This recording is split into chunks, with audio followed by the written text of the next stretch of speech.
Hello again. It's supposed to accept that. The floorboards are twisting. There will never be a... Not in a million years. Go ahead.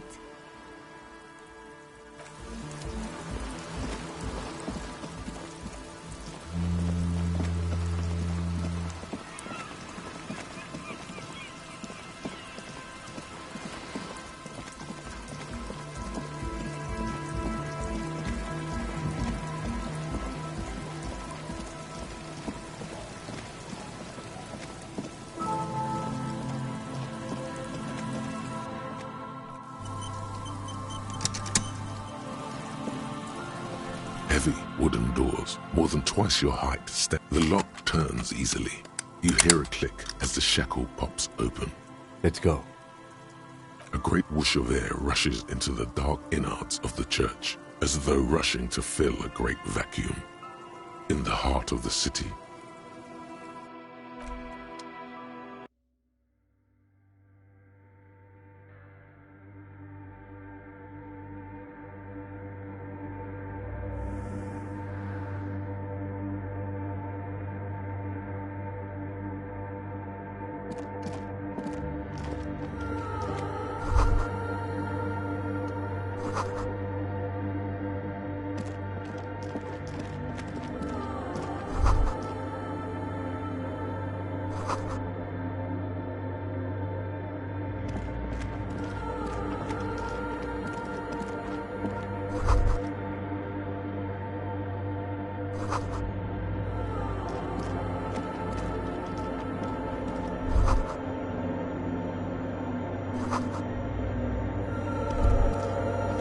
the silence in this part of the church, it's almost palpable. All the shifting matter and shuffling of living things is gone. Nothing. Maybe if you were to stand in just the right spot, even your footsteps would be completely silent. And then it's gone. Almost all of it, but for the faintest of hums. It seems the sound here is detached from its source somehow, if not blotted out outright. Truly unusual. You can hardly hear your own breathing. You produce a few muffled thumps, after which the silence feels even more total, somehow. Your voice is barely audible. Not a howl, but the softest of whimpers. The lieutenant points to his ears and shakes his head. Then he leans closer. Can you hear anything?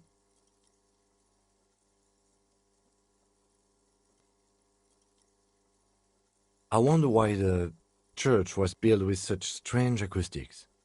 Maybe the church was designed this way to prevent boisterous activity, singing and dancing, on its premises.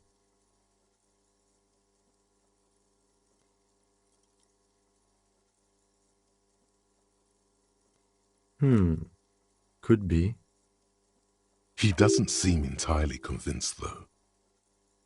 The orderly rows of ceiling panels become barely visible, then disappear completely in the darkness of the tower overhead.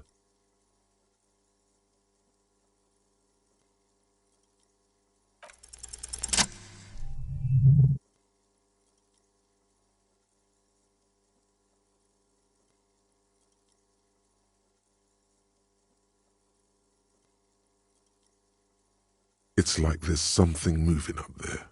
A shadow has emerged from the tower and it's making its way toward you through all the other shadows. Yes, the darkness makes the ceiling feel infinitely far away. It's not a shadow anymore, becoming more substantial as it gets closer. The shape of an animal descends. Officer, is there something up there? Oh no, you've lost sight of it. Where did it go?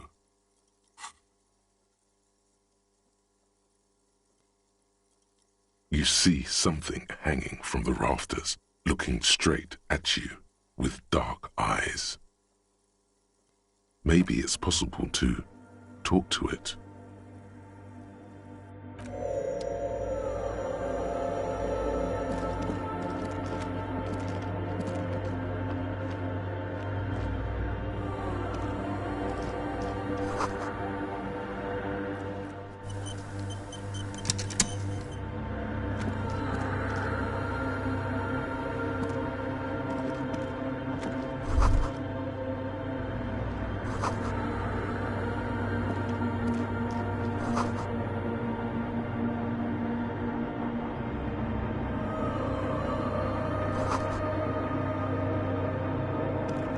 machine stands in the corner, watched over by the figures on the stained glass window.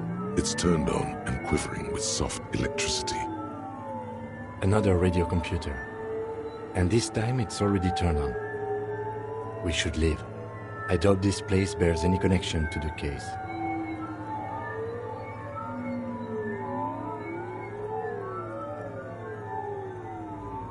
It's also quite similar to the one we have down at the station. Must be the same model. The one you saw earlier was the Ream Civic. This is the Ream Prefect, a model number RC7024, equipped with a Feld mainframe and a Ream-compatible interim printer. The Ream Prefect is the governmental version of the commonly used Ream Civic model. Although mostly based on the same technology, the Ream Prefect is equipped with better noise attenuation circuits. You see fluorescent play and print buttons on the keyboard. A hatch connected to the central compartment is wide open. The lieutenant says nothing. You see the machine's glowing frame reflected back from his diamond-shaped glasses. Behind the hatch sits a cube-like crisscross of filaments, smoldering in the dark like fireflies. Silver tape on the side says, in black marker, log, February to March. Another filament memory. Press play to talk with the repeater. The speaker comes to life. Static seeps through the machine's planar magnetic driver. An old lady greets you. Good morning, Fortress accident on Saint-Brun. This is the East Elysium repeater station 1. Please repeat. Is this the personal log? It's the same old woman you spoke with through the radio computer in the doomed commercial area.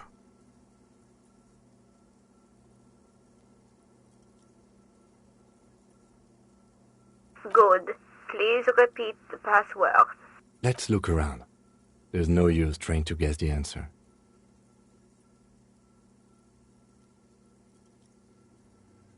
I am contractually obliged to protect the privacy of the filament holder Fortress accident.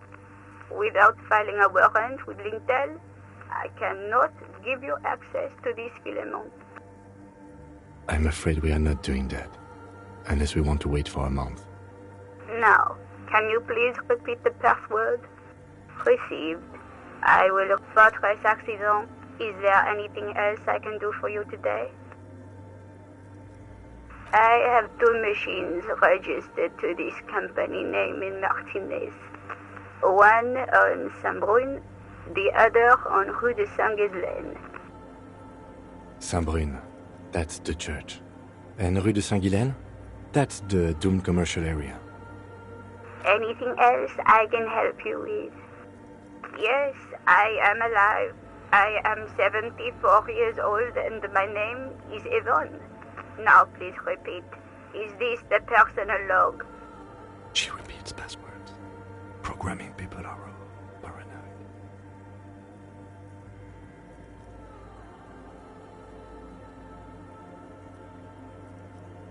I work as a repeater at the East Elysium repeater station. It's my job to know where you are, Fortress accident. As for me, well, I am sitting in my cubicle, surrounded by a wall of radios. On an island on the river Esperance, a small woman, all skin and bones, sits in a room filled with audio equipment. Thousands of tiny lights are reflected back from her prescription lenses, like stars in the dark. Now, please tell me why you're calling, Fortress accident.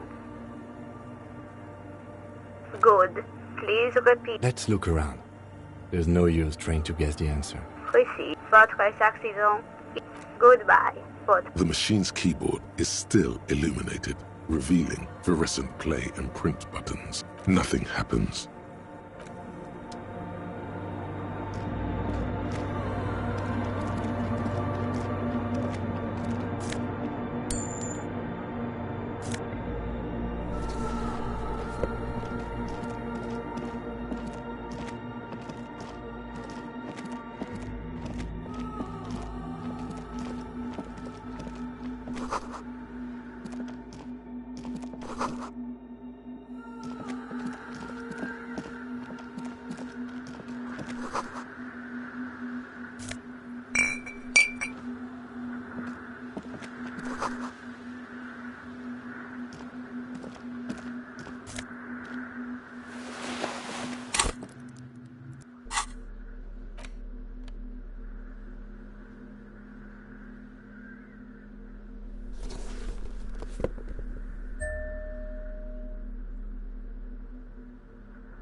The shadow is a man made of the same stuff as the carpentry of the building.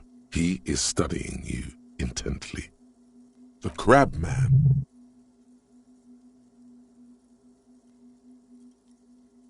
The man leaned forward a little, fixing you with a steady, unreadable gaze. Habitual alcohol use has made you into a scared little pussy, Holmes. But don't worry, everything's gonna be alright. You come to the right place. That accent is Villalobos, a peninsula in Mesque and a district in general. There's a sizable contingent of Villalobos-speaking Mesques in Rivershoal. I'm here to receive the mother's love. You can too, Holmes. And when you're ready, she will take your hand and lift you out of that despair at the bottom of that bottle. This man is obviously a habitual narcotics user. Do we really need to question him? Hey, and what was that about, the bottle again? You haven't even drank that much lately.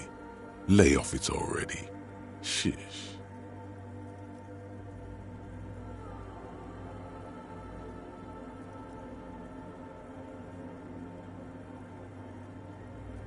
Oh yeah, sure.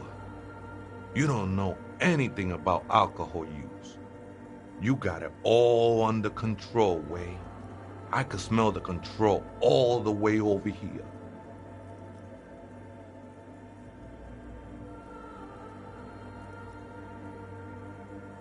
I know it's hard to admit that you got a problem. I was like you once. Couldn't take an honest look into my own heart and see I was in pain. You know, actually, since we're here, you may want to pay attention to what the ceiling climber is saying.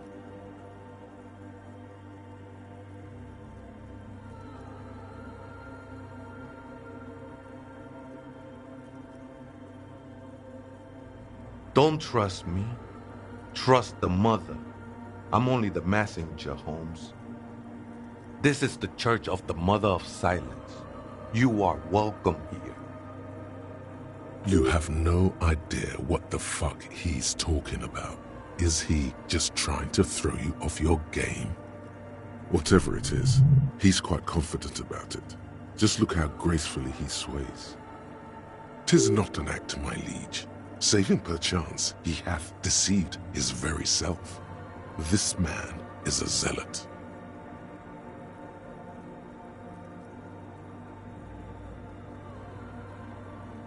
Never known myself to be a crab, but if that's the name you got for me, I won't stop you from using it.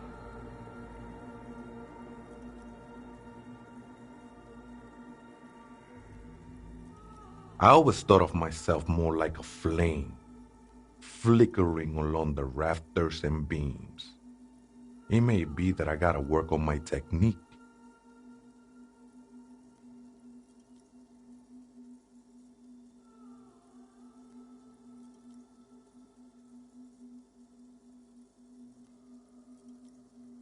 That's not the only technique he's working on.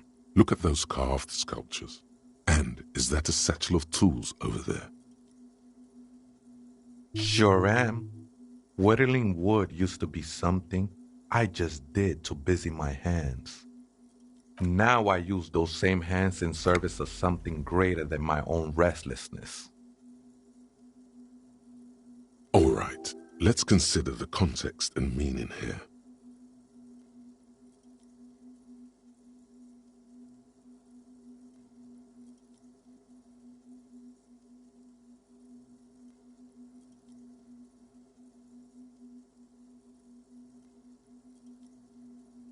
It's all just for the mother, man.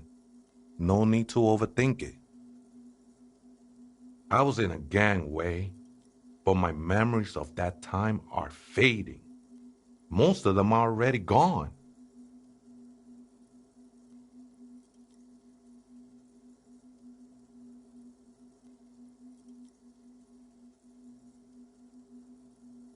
Nah, ese, it's not like that. Best thing that could happen to you, losing your memory. Do you remember your name, sir? Tiago's my name, but those syllables don't mean much to me these days. A name isn't just your identity, but also, so to speak, your place amongst your fellows, your place in the world. I ain't got no use for such a place anymore.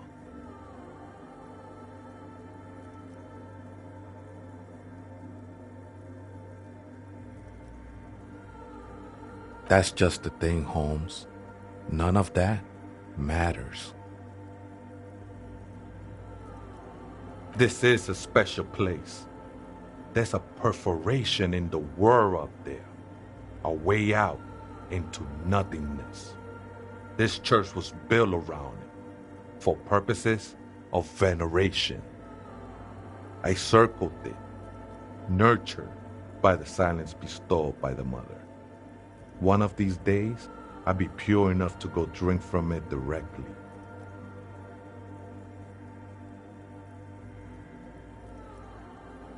I think they were. A long time ago.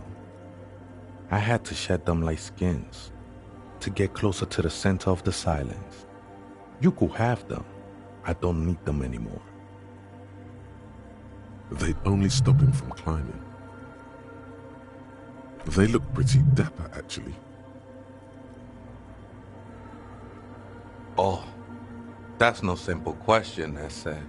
She is one who can be painted or sculpted.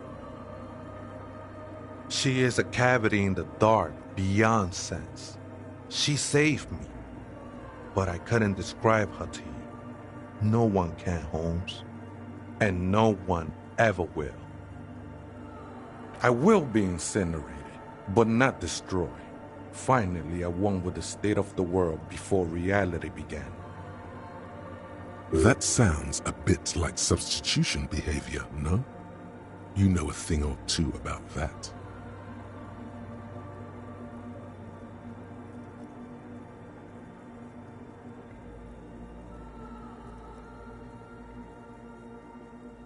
It's not like that at all, man. It's just faith and joyful service. Too gleeful, those words. He is lying.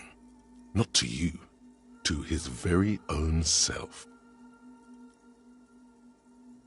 I heard that before, Way, and I know I can't convince you on the spot. But think, when's the last time you woke up from silent communion with a hangover, regretting what you did last night?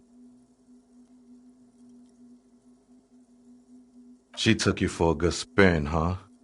Don't worry, bro. That love is but a drop compared to the ocean of the mother's love. The mother will eat all of you and never spit you out.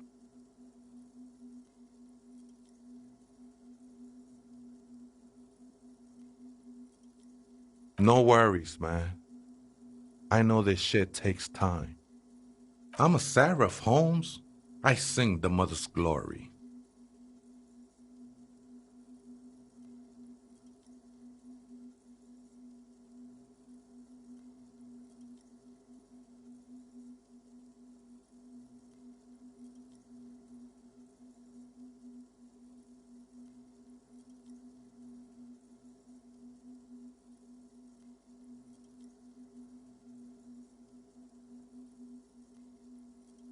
I ain't from no Mariette, if that's what you're thinking.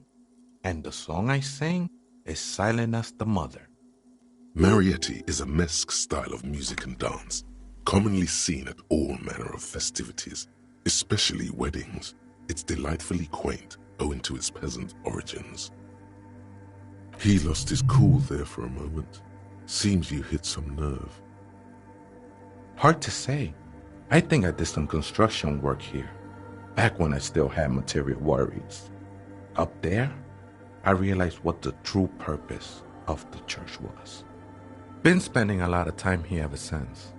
The past is nothing to me now, eh? It didn't belong to me. The sinewy figure lingers on the wooden beams, blending into the shadows.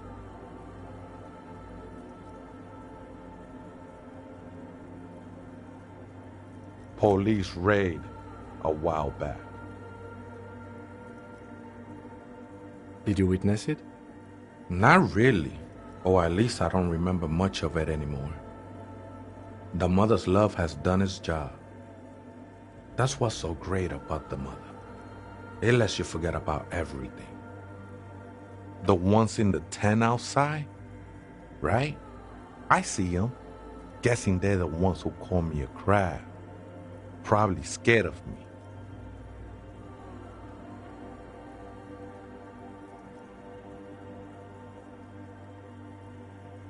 Nah, man. They look pretty funny. And I don't harm no one anymore. Anyway. Why not? They wouldn't bother me none. I'm usually way up there, imbibing. Ain't no music on earth that can reach where I go. Might even be nice to have some company. Other spooker? Oh, esa viejita es muy estudiosa. Don't know, Holmes. The Aita is Grandma? No. I just call her viejita because of her clothes. She's actually quite young.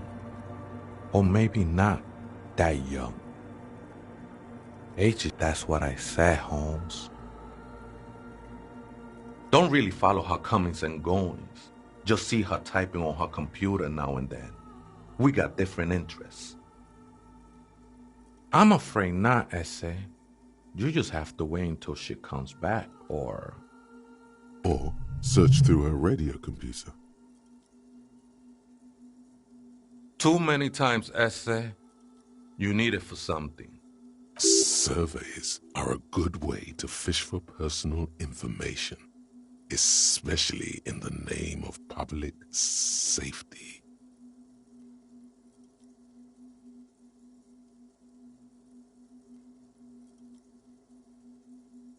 Don't sweat it, vato. The password is afterlife death. What you think of that? Makes me almost pity la niñita pequeña when I hear it. I think we're done here, Essay. That was an interesting conversation. However, I'm still not sure how it's relevant to our investigation.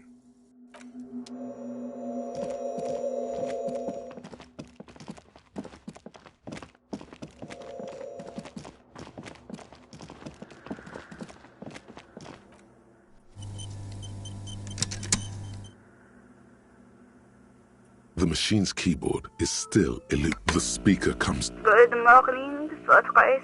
Good. Please repeat the password. Good. I have unlocked the filament.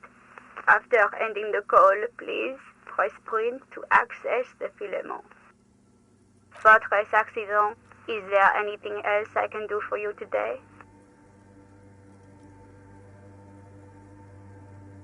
Goodbye, Fortress Accident. The machine's keyboard is still illuminated, revealing fluorescent clay. The printer prints out a long text document with dated paragraphs. It looks a bit like someone's journal. The first entry, made on the 4th of February, 51, by an unknown author, is short and concise. Arrived at the church. The door was boarded up, so I used the crowbar to get inside. Looks like the place has been deserted. Nothing out of the ordinary, but I'll ask around. Need to figure out how to get the electricity in. The lieutenant leans closer, scouring the printout over your shoulder. Just as you finish reading, he looks up, muttering under his breath. 4th of February. That's over a month ago. Whoever set up those machines has been here for quite a while. Our case? No, I don't think so.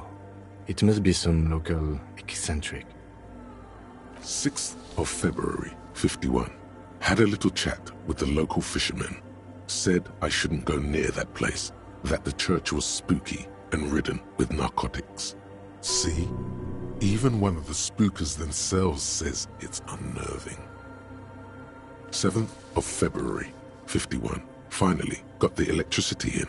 Next on the agenda, a new antenna. I'm thinking ESCA series, something advanced. Why would anyone need any of this equipment here? For setting up a radio computer. 8th of February, 51. Bought the antenna, had some problems setting it up. Called Simo for help. Heard the others are back to making art. Drinking somewhere out of town. Sulislav started a rock band again. Lexi has been seen asking money from strangers. But at least the artists have their act together. They're qualified labor. They can get work anywhere. Graphic design, ads. The programmers are doing fine too. I mean, they're programmers. The writers, though, they're fucked. I just have to find out what caused that data loss and be done with it. Still don't understand how it managed to wipe out the backup, when the backup wasn't even connected to the front. I know. Everyone thinks it's impossible. They say I must be lying. I'm here to set it right. Seems like something to do with radio computers. Unfortunately, I don't know enough about them to understand what the author is saying. Something about the backup data getting destroyed, and how everyone thought it was the author's fault. Let's just keep reading. I think these people worked in the radio computer games business, the one we saw in the Doom commercial area. They must be our former co-workers. 12th of February, 51. Brought some food from the grocery store. Apparently, there's a strike going on in the harbor. Definitely not happy to see the Martinez people again. The strike. We are nearing the date of the murder. Keep reading. I'm interested now. I want to know what's that radio anomaly that sent this person here in the first place. 25th of February, 51. I've been sending data up to Lintel for a while now, trying to recreate the data loss, but nothing. Didn't even feel like logging in, the disappointment. But I did discover a curious audio-spatial anomaly at the back of the church. I've named it the Swallow. It swallows sound. Is she talking about?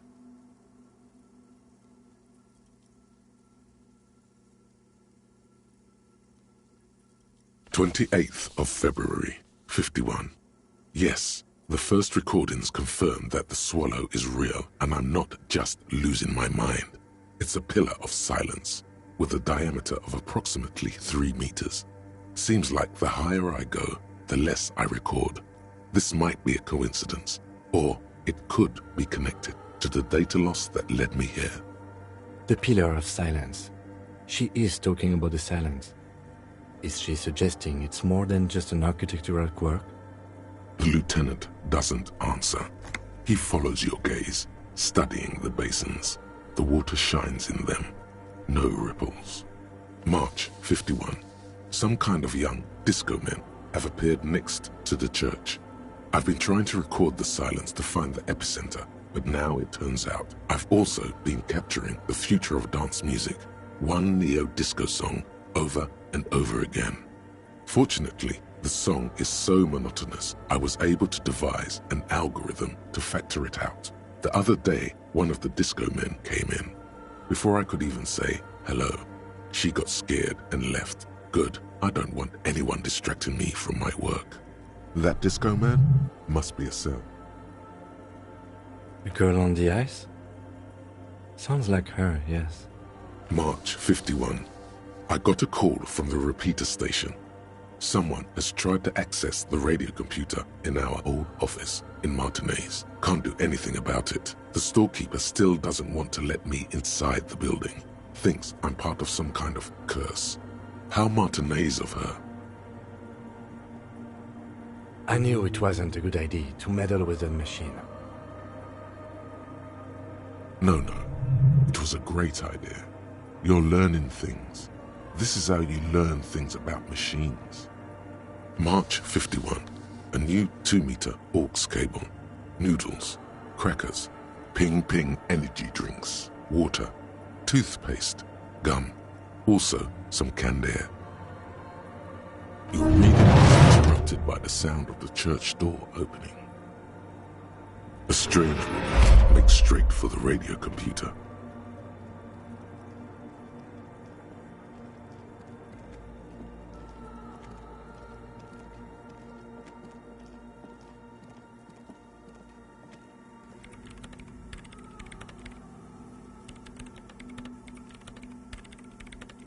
Breaking into my radio computer, I see.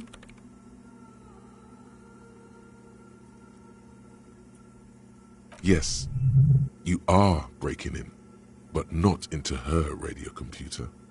You're a master circuit bender. I do apologize for the intrusion, madame. We are with the RCM, you see.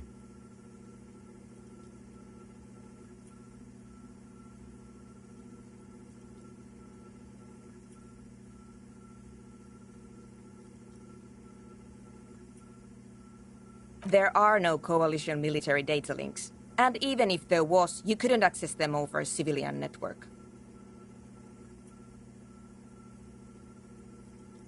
That's nonsense. You're just a police officer. Now please give me some room. I need 2 seconds to see that you haven't destroyed anything. We should talk to her after she has rebooted the machine.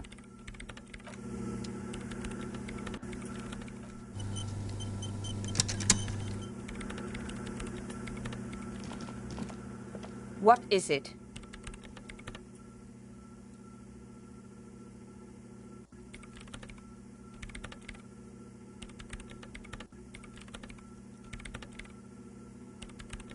Yes. Or no. Not anymore. That project is dead.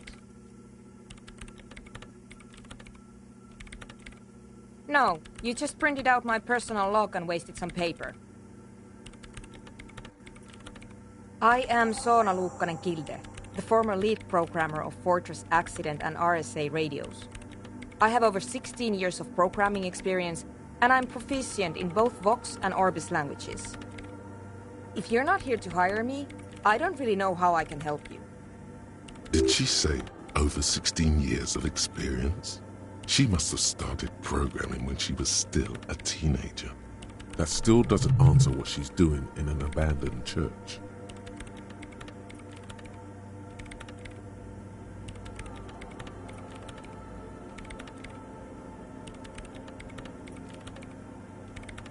You really like those questions, don't you?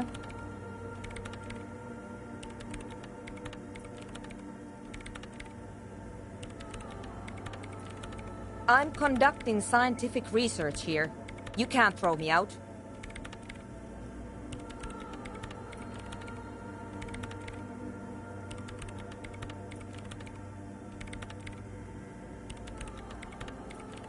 I'm looking for the location of a 2mm hole in the world. Wait, what?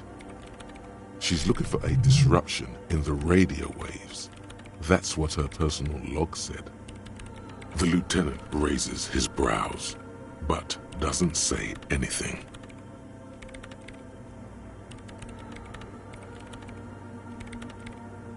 Yes, that's what led me here. But I suspect it might be something a bit more complicated than that. Exactly. What does it mean? Up to now, it has been impossible to say what it is because it's impossible to measure nothing. What do you think it is? What qualities does nothing have? How do you measure something that does not exist? That's a little above your pay grade at the moment.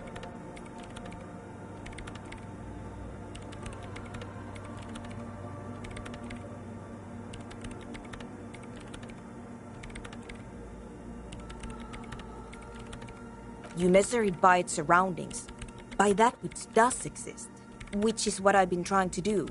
I've tried using hydro transducers to record the silence. to find out where it begins. Hydrotransducers. So that's what those water basins are. Devices for recording sound through water. But honestly, it's not progressing very well.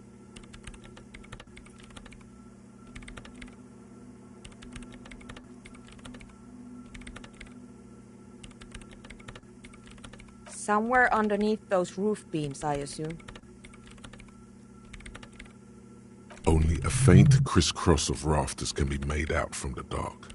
Most of the tower disappearing into the shade. There's this place at the back of the church.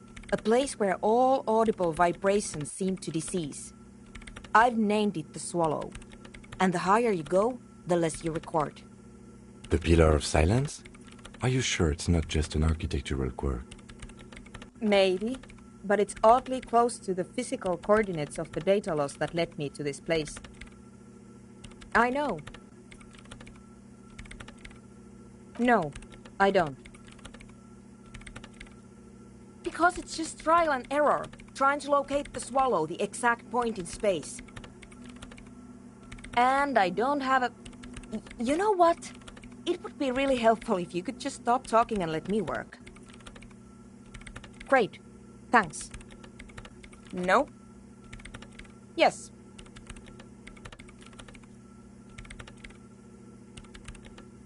And? I don't care. I don't care about crap men. Wow, she really doesn't. Not afraid, this one. I brought them here. These are my machines. Please don't touch anything.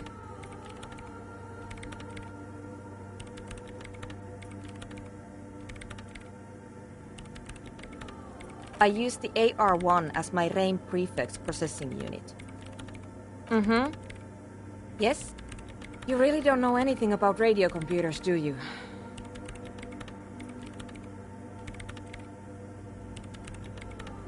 All right.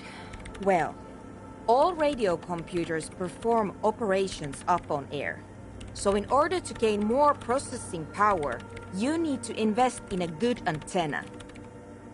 I guess it is. So far I've been quite satisfied with it. Martinez is an unstable region with bad coverage, and the operation has been surprisingly stable. But it's not the cheapest one on the market, so I wouldn't recommend it for your regular red tape operations. Fraser 1000 is a foolproof line for civilians. Anyway, you should do some research before you decide to buy anything. Ask around, compare the prices. There are many milieus dedicated to that sort of thing. I'm working. The machine seems almost alien with its pulsing core. The light casting her face in a strange shadow. Could you just shh for a moment? Or get to the point? I really need to focus on something.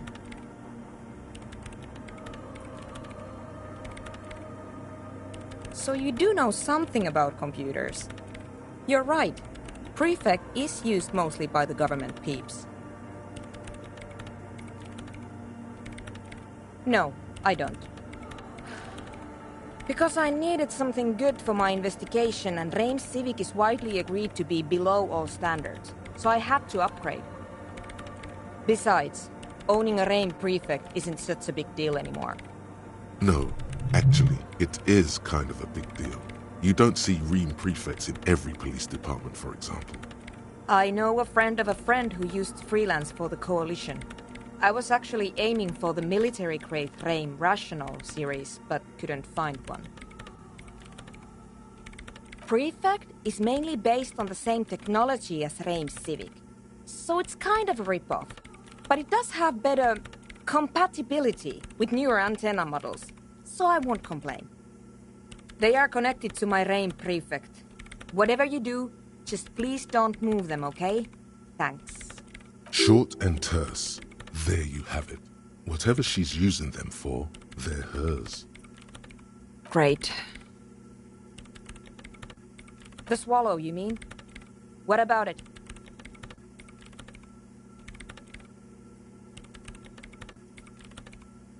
Great. Thanks. What? I hate it. I bet she hasn't even heard it.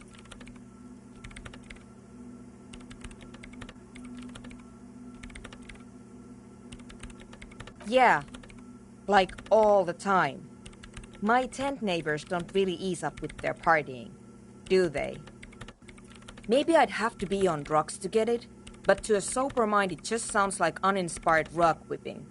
No idea what it has to do with either dancing or music. This is about those speed freaks in the tent, isn't it? I've got some news for you. It's not a nightclub they want to build here. Take a guess, why don't you?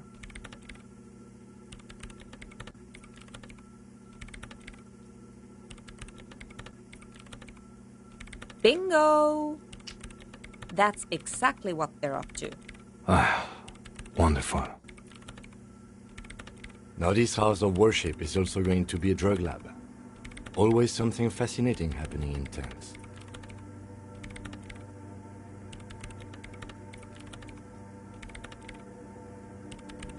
So that's settled.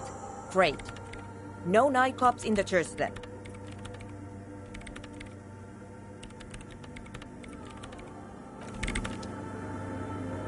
Yes, what is it?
In white, silver, and apricot faience, the young mother of humanism stands above you.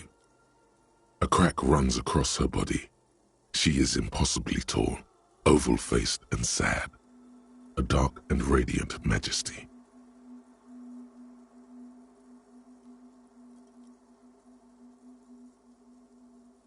This is her innocence, Dolores Day. Cradled in her arms are a pair of glowing lungs, clearly visible from underneath her flowing dress. You should kneel. Your knees touch the floor. The floorboards are hard and cold. There you kneel among the snowdrifts, diffuse light falling on your hands from beyond the glass.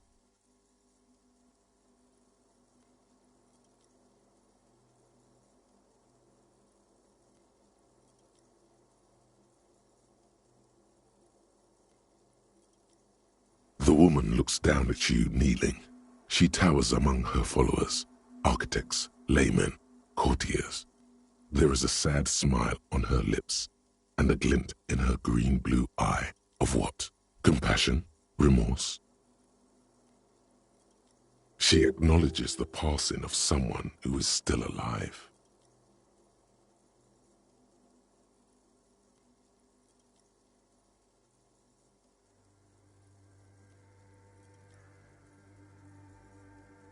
As that great and desperate thought passes through your mind, the lieutenant draws an X-shaped cross from shoulder to shoulder.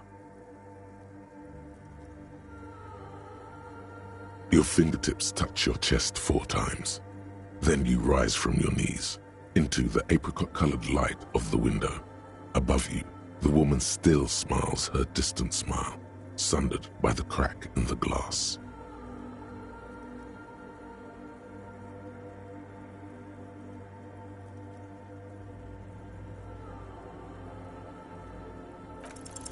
Despite the damage you've done to yourself, the title appears lodged in your hippocampus.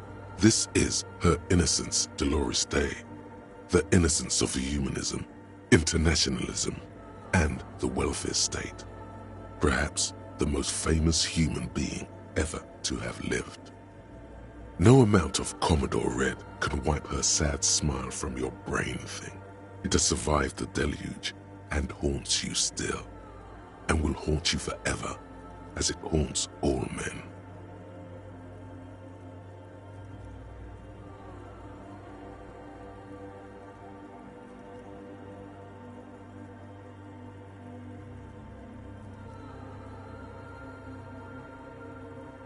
Many things, you know she was a woman of the court, the wife of an influential Marchese, and eventually the principal advisor to Irene la Navigateur, Queen of Suresnes, modern-day Sir La Clé, also that she was gorgeous beyond beauty. Terribly, women of the court were expected to play both contract bridge and chess sufficiently well to prove an interesting challenge to a man. A simple grasp in matters of philosophy, theology, and science was encouraged. She was, by all means, a kept woman. She made the most of her position in the antediluvian court, a court visited by the most prominent thinkers and artists of the day. In secret, she was becoming the era's preeminent philosopher of the state, a scalpel, a piercing gaze. She was an almost preternaturally magnetic and intelligent individual. To her contemporaries, she appeared out of time, a messenger from the future of the species. We all fell in love with her, head over heels. Even before she was declared an innocence, her influence was tremendous. It was on her advice that Irene la Navigateur sponsored a number of voyages into the Pale, a costly, often tragic endeavor, ultimately vindicated by the discovery of the new world, the piece of reality you're standing on. She was crowned 2 years after the first expedition returned, setting in motion what is widely considered the greatest era in history, the DeLorean era. Wow, indeed. When her innocence was declared, and the queen she had advised for years fell on her knees before her, she was so overcome with emotion that her lungs started glowing in her chest. Bystanders reported golden filaments lighting the already sunlit chamber around her, clearly visible beneath her dress. That is why the lungs are the symbol of love for the cultures of the Real Belt. 300 years ago, in the wake of the discovery of this Isola, the Insulindian, by explorers from the continent of Muindi, she is, among other things, the innocence of inter-isolary travel and the connected world. The highest category of historic individual, an embodiment of the world spirit. More, an innocence is elected to office by the founding party, a precedent that has taken place a mere 6 times in the entirety of history. The legal system of the Real Belt is built to accommodate an authentic rule should it coincide with our time. An innocence is infallible. The decisions made by one are not decisions. They are inevitabilities. What would have happened anyway? Only accelerated, packed into decades instead of centuries. An innocence is a continuous, compressed event, a sacred human being. It is an honor and a glory to live when one is in office. No, we are alone. Terrifying is a term too emotionally charged for your semantic memory, or what remains of it. But although she's often considered to be the greatest human being to ever live, there was something ominous about Dolores Day, constantly surrounded by her terriers. She was the most socially secluded and least self-aware of all the innocences. Some modern thinkers would consider her a war criminal for the campaigns she waged against the Mesk state. And then there were the resettlement programs.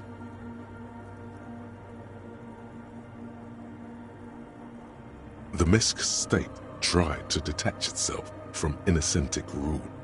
Parts of the world were experiencing whiplash from accelerating into secularism.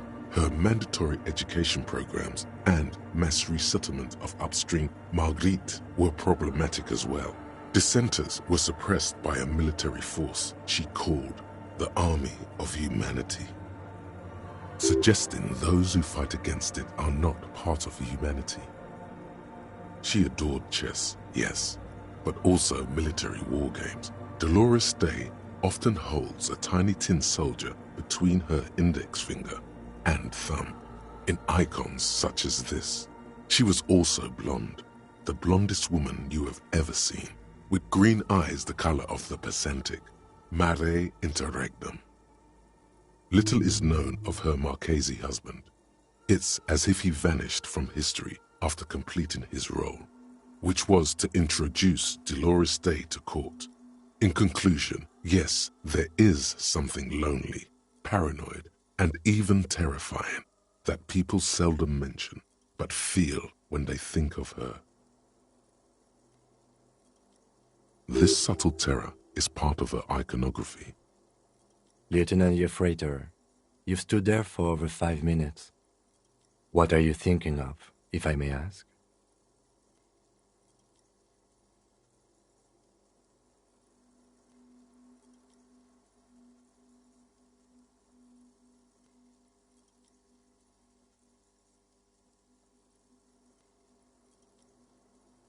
That she is. A great sacred piece. I wonder what we are doing here, however. In this church, I mean. The coast in general. We shouldn't linger. This isn't a good place to get lost in. Yes, I wasn't sure before, but this must be the DeLorean Church of Humanity in Martinez. It's called the Small Pinewood Church in some records. It's a minor landmark, not easy to find. Most maps misplace it. It was built not long after Revachol's founding, 300 or so years ago, by first-generation settlers. On the coast of an uninhabited archipelago where only animals had roamed before, in the wild reeds. There used to be 7 stave churches on the coast. Les Sept Sœurs, they call them, the 7 sisters. Only one remains. The rest were burnt in the revolution or used for building materials. We should be respectful here, although the building appears to be deserted. I do not believe we'll find anything connected to the lynching here. Something Respectful? Is the lieutenant a follower of DeLoreanism?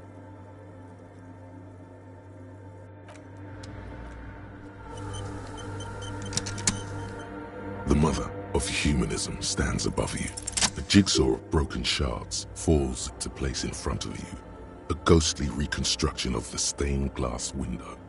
Before it was shattered, there was an older woman beneath the younger one, and a text, a light motif below them both. Unknown. A motor carriage, a gunshot, someone falling into it, or maybe just hooligans looking for something to break. The escutcheon on her throne says, Irene the Navigator. She is depicted as an older woman wearing thick-rimmed eyeglasses, holding a golden rights apfel in one hand and a scepter in the other. This is the queen her innocence Day advised. Above, she herself is whole. Small figures of wise men, common men, Worshippers walk up the stairs to stand at her feet. Secret servicemen, Theriers, stand in a row guarding her. It must have taken years to produce this work in all its dizzying detail. Below both women, in luminous black letters, Après la vie, mort. Après la mort, la vie de nouveau. And then, along the left side, Après le monde, la gré. Après le gré, le monde de nouveau. After life, death. After death, life again. After the world, the pale. After the pale, the world again. This is the great leitmotif of humanism, a summary of the effect of the discovery of this isola, the Insulindian, on human thinking, a tremendous sea change akin to finding life after death. Death, life again.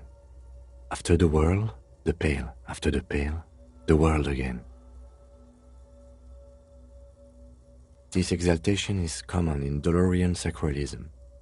In the early years, it was even incorporated as the RCM slogan. No more, however. It was deemed subservient to use a strongly moral intern-related motto. We already suspected of bootlicking. The sentence was also seen as too feminine. It was a macho thing. Justice, union, prudence, and force. So do I. The mother of humanism towers above you, a wax painting on a cracked pane of glass. Nothing has changed in her expression. Yes, we all are. Her name, body, and rule are synonymous with humanism. The laws we enforce are Dolorian in origin. The woman looks by in silence, smiling enigmatically. It's not spiritual, it's constitutional. The Dolorian system does not demand faith, only accordance.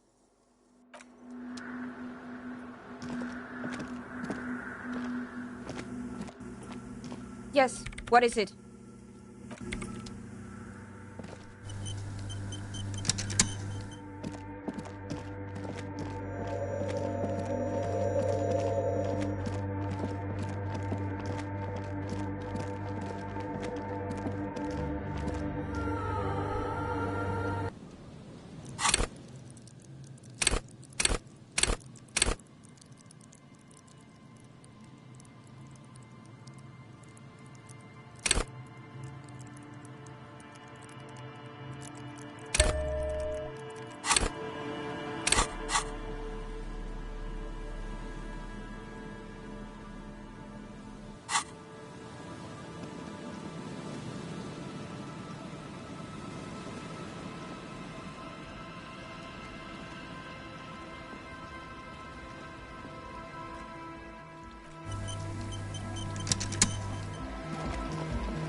Hello again.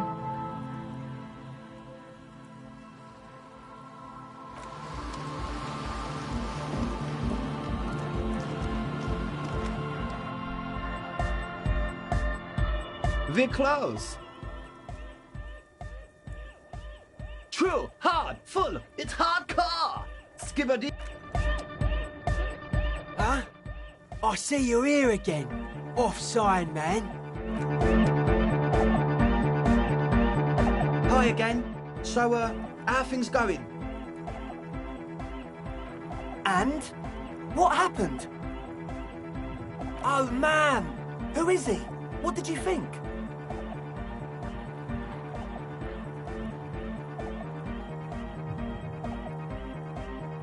Really? Huh. Interesting. What's he doing in the church? No matter. Is he gonna be a problem? Yeah, Noid is right. Let's get back to the point. These guys will never catch him. You will never catch him. There's nothing to do.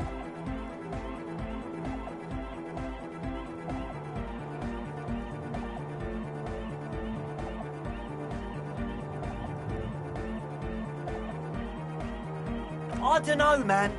Doesn't it feel like a major hindrance to you? A spooky guy climbing around when all the guests are trying to have nice, friendly hyper time?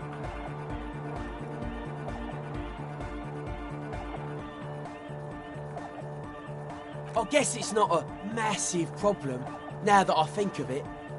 Everyone is welcome to dance till the morning light! Yeah! Maybe. I guess we'll figure something out. Okay, but what about the other spooker? The one in Grandma's clothes? Did you see her? A programmer? That's odd. What was she like? Did you ask her about the nightclub? What a pity! That's my favourite thing in the world! And she doesn't like it at all! A shame. What can we do now? Do you see a way out of this jam? And into a laser-lit future of dance and unity? Unity! Dance! And you can't just evict her?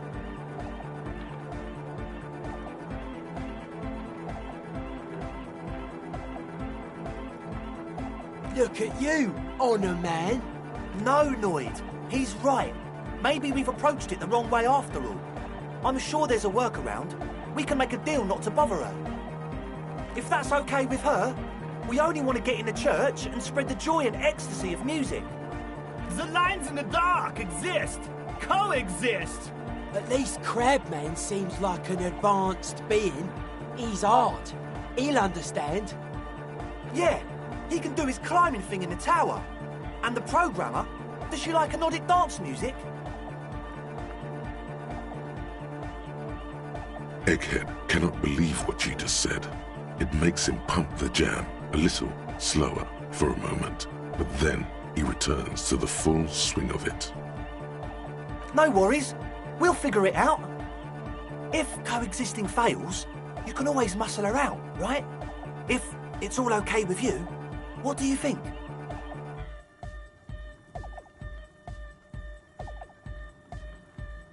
Oh, man! But the drug lab was like an integral part of getting the club going. For me, it was my favourite part. Chemistry's great. Besides, imagine all the drugs we could do if we had our own drug lab. I mean, anodic music is great and all, but drugs, they make you feel really good. When did you last feel really, really good?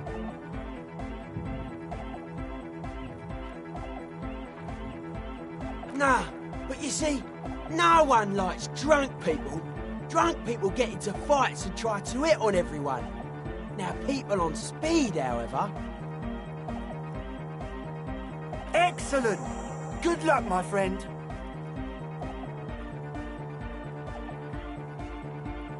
Goodbye.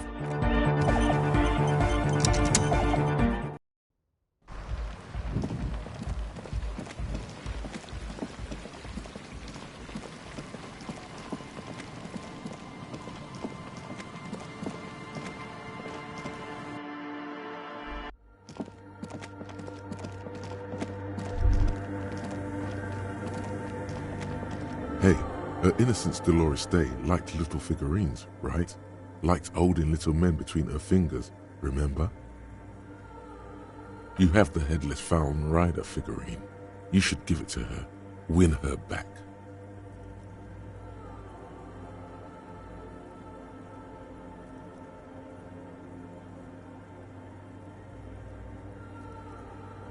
Don't be so pessimistic. Love doesn't die that easily. So very, very, very nifty. Nifty and mysterious. This is surely what the figurines are for.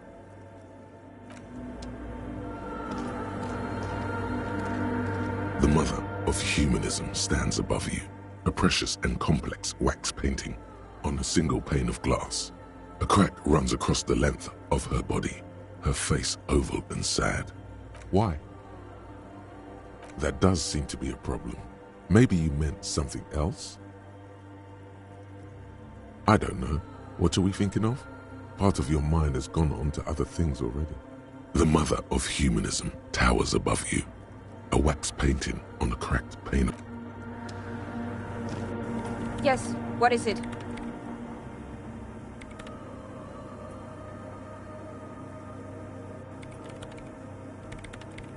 I don't want to make anything work.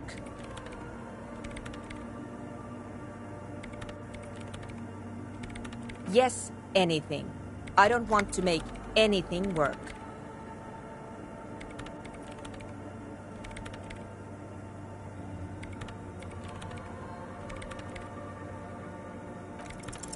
Easy. When her research is done, she can move out. What? No, I don't really need any help with the project.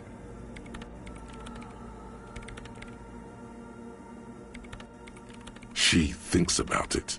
A glassy look in her eyes. A gust of wind brings more snow in from the broken gallery. All right. Bring me the game's offsite copy from my old workspace, if you really want to help. It's stored on a filament memory, and I'm unable to go and fetch it myself.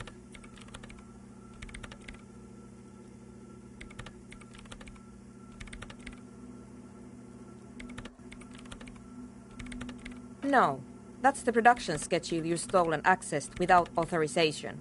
I don't need it. In his defense, it was simply lying in the desk drawer of an abandoned cubicle. Okay, but still. It's a backup of my former employer's project, the radio game we were working on. It's stored on a filament memory, just like the one inside this radio computer. She's making it extra simple for you.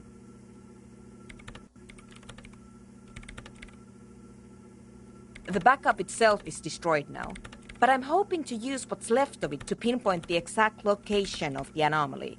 You just have to go to my old workspace and get the filament. Hold on. If it's called an off-site copy, then why is it still on-site? Oh God, not this again. It is not on-site. It is in the basement. Perfectly safe and not connected to the front at all. Basement? Sounds like it's technically still on-site.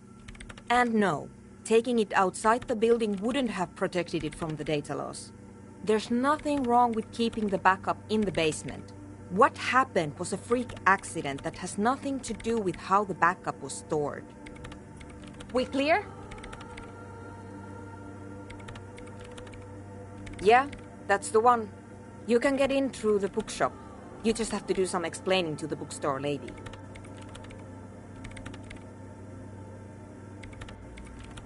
There's this giant ice bear fridge in the building's cellar. It's there. Don't worry, you can't miss the bear. It's hideous. But you've been to the fridge and it wasn't there. There was a note saying...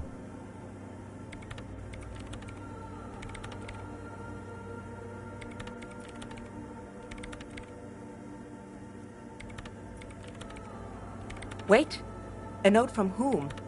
Did it specify where they took the filament memory?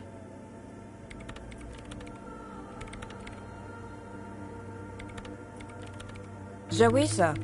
Of course! Our project lead, Suliswov Jawiza. God, he was always so hell-bent on keeping the copy somewhere safe. And feature creep, and the Valley of the Heads. Like it would have made a difference. The offsite copy was perfectly safe when the data loss happened. That data loss was anomalous. And the heads... I won't even get into the heads. Millions of them. Go find that copy from that ice cream maker, will you? Thanks. Valley of 1,000 Heads. You like the sound of that.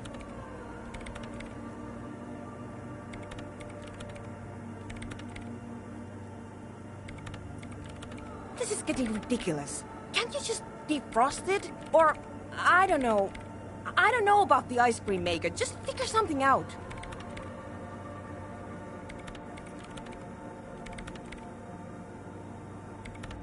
The bookstore lady hates me.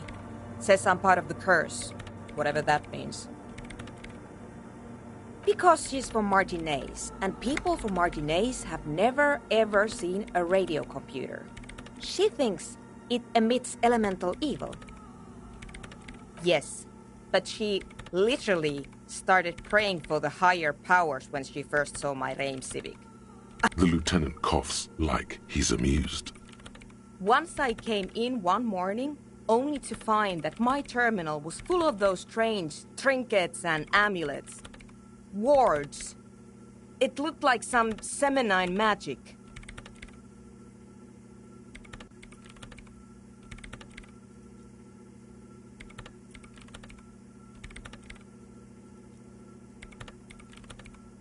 So what I need you to do here is go have a talk with her, say that you're a policeman and need to get to the building's basement. Thanks. And here's my Kvalsund multitool. You might need it to hack loose some ice. It opens everything. If you get me the offside copy, then you can keep... The legendary Kvalsund multi-tool. This is Prybar version 2.0 for professionals like you. Yes? Thanks.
Inside, you see a set of steering levers, a radio microphone, a pull-out toolbox, and the soft glow of a metallic pull-out toolbox. This is Precinct 57. How may I assist you? Hold on, officer. I've got Central Jamrock Public Library on the line, and I've already introduced you to their librarian. Connecting the call in 2. Yes, this is Central Jamrock Public Library here. How can I help you, officer? Billy Majon, you said. Give me a moment, I'll have to check our database. On Moreau Drive in central Jamrock, in a darkened hall lit by orange desk lamps far away from the noise outside, a middle-aged man taps commands into an old radio computer. A printout falls on the desk. Behind him, a lonely reader scours some dusty bookshelves, looking for a paperback. Yes, hello, are you still there? I found Billy Majon's home address, is that alright? No phone number, unfortunately. They're too poor to have a phone line. Here we go, sir. Rue de Saint-Ghislain, 33B, apartment number 20. It's in Martinez, I believe. Cape Side Apartments, it says. That's where the smoker on the balcony lives, isn't it? It says here that they returned their last book just a few days ago, but I wasn't at work that day. Marie? Marie? Do you remember a reader named Billy Majon? They returned a Tybalt book the other day. Maurice, what? A woman yells. Then, yes, okay. If it was the police, she starts explaining something. Yes, it was my colleague Marie. She said that it was Billy's husband who returned the book. He also asked for this new sci-fi release, Lowe's Radio City 87, but we don't have it yet. Law's Radio City? That's the same book the working-class woman was reading at the bookstand.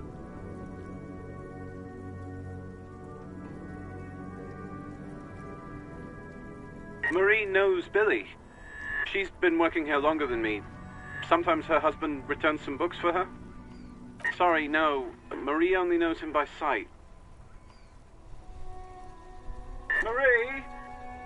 She said it was an older man, and that she's pretty sure he'd had a drink or two the last time she saw him. 1 second. Sorry, Marie wasn't really paying any attention to that. Happy we could help. Goodbye, officer. Anything else you need from me? One moment. Can you please describe the body? Age, sex, cause of death? We suspect he might have been inebriated when he fell. There were bottles all around him, and traces of vomit on his shirt. Any signs of violence? No field autopsy necessary. You can hear her quickly typing in the background. What about his belongings? Did you examine his clothes? Any information on the library card? Good. You have a lead. Do you and Lieutenant Kitsuragi want to take the case, or should I assign it to someone else? I have assigned the case to Lieutenant Kim Kitsuragi. Please follow up on this library lead to identify the man. We'll send someone to take the body to the morgue. That's all for now. Thank you for reporting in. Is there anything else I can do for you? Sorry, sir. I still haven't heard back from the database people. Try calling again later. Is there anything else I can do for you? Just a second. Sylvie Malaika on the... Yes. Hello? Oh, great. What else do you need, detective? Please, no. You were trying to impress some people with it. Everyone was eating, and... you were waving... Oh, those again. I have been trying to wean you off them. You know, when you put your gun, your actual gun, on your I remember this. You were screaming things like, "My brains are all over the wall, painting them red. I won't be seeing it, 'cause these are my..." There is silence on the other end of the line. No idea. It almost looked like you pawned... You hear Anything else I can help you with, officer? It will... her voices fade out. Gottlieb, what you get yourself into this time? I didn't, but now I do. How's the drinking going?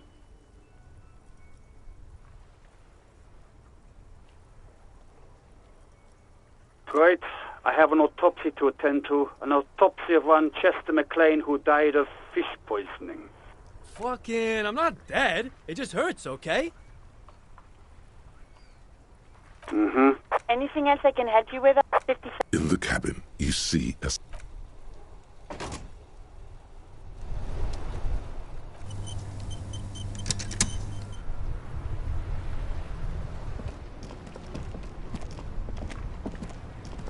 That's one brutal motor carriage. If I were a real skull now, I'd jack it, paint it in palm tree livery, then bottom light it, neon style. A snazzy shit-ripped skullmobile like this would make a fine trophy. We could, like, hang fucking shrunken heads from the side mirrors. Cops' heads. Scary tribal shit. Yeah, tribal shit. A cop carriage like this would have proper skull value. While I appreciate the interest you take in my brutal motor carriage, I have to stop you right there. The RCM takes threats directed at its property seriously. It's just theoretical work, Copper. No basis in reality. Man, if we were certified skulls right now... Skulls. Now there's a strong organizational title. I can tell you who we're not, cop. We're not snitches or skulls. Which is not to say that the skulls are bitches and... On the contrary. The part of this presentation you want to take home with you, cop man, is we're not part of the skulls yet. Okay then, let's indulge in some intellectual exchange. These young men seem eager to share their beliefs.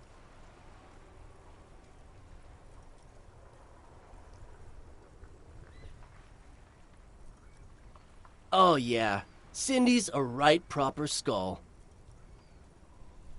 Yeah, a true artist of the future. Just like Arno van Eyck. By the way, if you see Cindy, give her our regards. For all their nihilistic posturing, these young men are not lacking in youthful idealism. The lieutenant on your left is unusually lenient toward them.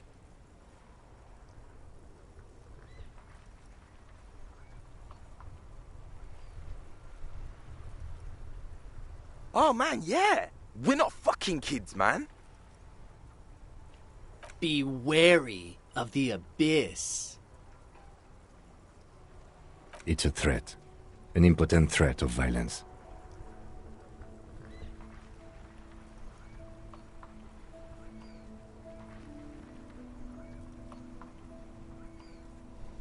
But I don't. In fact, I dislike them so much I'm willing to drag you boys back to the station just to calm myself down. Hey, there's no need for that. We're just talking here. Joking, too. Stay light, man. Yeah. Didn't you cops, have some questions about skulls or some shit? The Union does their share of policing in Martinez, at least where gangs are concerned. That's why there isn't much organized crime around here. Don't you worry about that. We're gonna make up for the deficit. Yeah, we are. We're not franchise skulls. Well, not yet. Once we get our name out there, we'll have a chance to join them. Because we can be just as psycho and vicious. You'll see.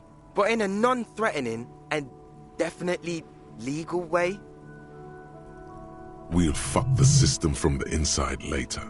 Just be cool now. The damage will be tenfold. Right on, fuck. So what's happening now? Mm-hmm. You don't know? It's not a question. Don't get into it.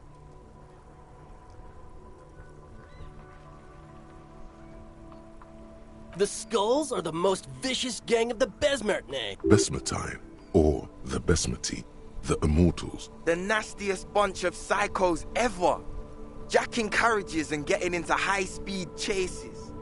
Possessing an infinite amount of fuck-all swagger, infamous for their non-verbal modus operandi. They usually occupy the burnt-out quarter in Jamrock, or you can find them loitering around their brightly painted bottom-lighted vehicles. I can't wait to become a skull. Bottom lights are wretched aggressive. What about them? Well, first off, it's a statement and not necessarily something that characterizes me as a person, even though the statement has character. And I do like piss. The word piss epitomizes the struggle taking place in the world. Things being defined as they seem, not as they are. And, I guess, it's also about communal spirit, the future, and truly appreciating our differences. Also, you've got to admit, it catches the eye. And since the Grand Piper is slowly but steadily moving towards basing the economy on it, attention, it is imperative that the medium itself convey the message. What I mean by this is, we are all piss and that the world is inherently meaningless. It seems that the young man has a certain expertise in at least one field, even if it's rather narrow. Like I said before, many men keep searching for the one, for so-called true love, which is actually just obsession masquerading as kinship. The thrill of the chase, the hollowness that fills your chest cavity after catching it. I'm wondering if the poetics come with the jacket, or are they derived from something else entirely? To catch a fish, you'll need to hurl the lure many times, and even then it isn't certain that you'll get anything. If you blow up the lake, though, you get more fish in a shorter time. And, for time is of the essence and fleeting ever so quickly, one must think of a way to fuck the whole world and not get caught up in fucking someone. Because when one fucks everything, he fucks nothing. And that, to me, feels glorious. Sticking your dick into the void. Hate to admit it, but in a weird way, he's got a point. Is it a coincidence that here we have 2 badass jackets and 2 badass cops? Yes?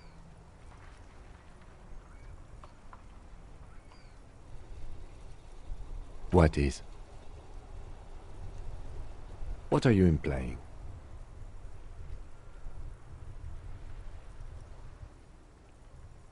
I'm not sure I understand you, Detective. Neither. Fine, if only to end this discussion. Theoretically, if I were a juvenile delinquent, if I were to already be down that path, I think peace is the stronger of the 2 statements. Seems about right, especially considering your heroic exit attempts. That's an origin story for a dynamic duo right there. So are we done here? Or... you don't need us around for your secret whisper party, do you?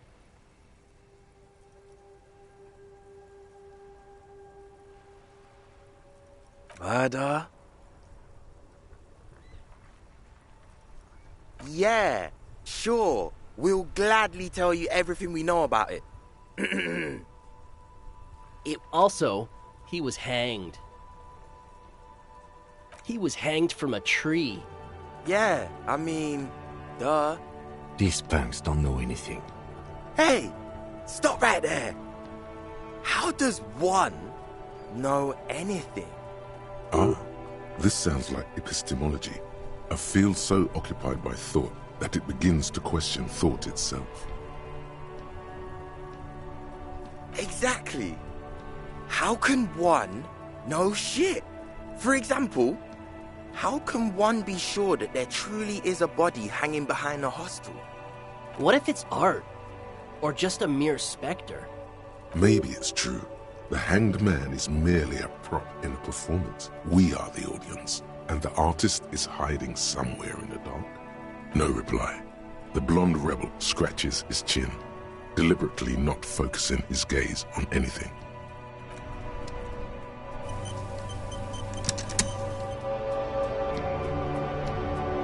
That ride is fucking lightning. Hey, piss.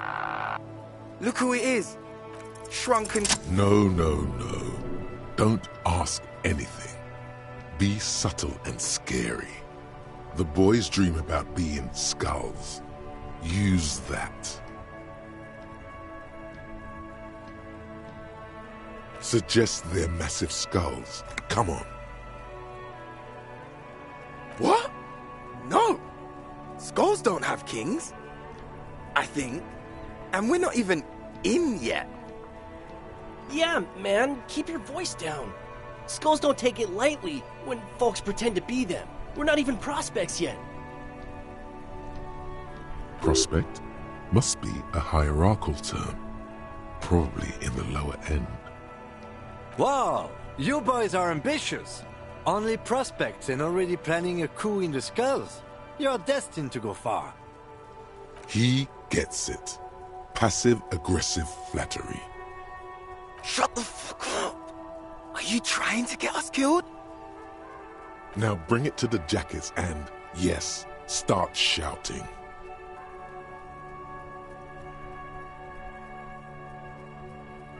Please be quiet. What? What do you want? The jackets?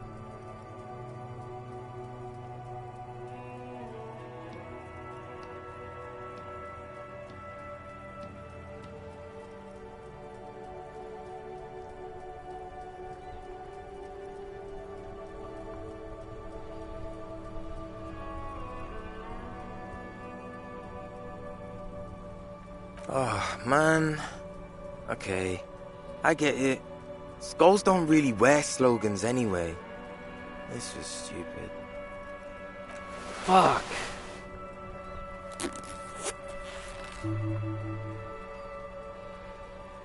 The lieutenant watches the boys take their jackets off with mild amusement.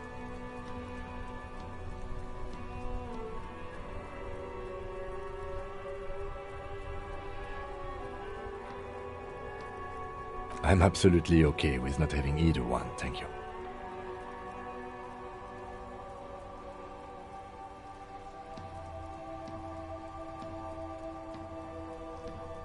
This case doesn't require us to go undercover or raise hell. In fact, I don't think the jackets will be useful at all. I just wanted them to not have them anymore. Cold-hearted cop.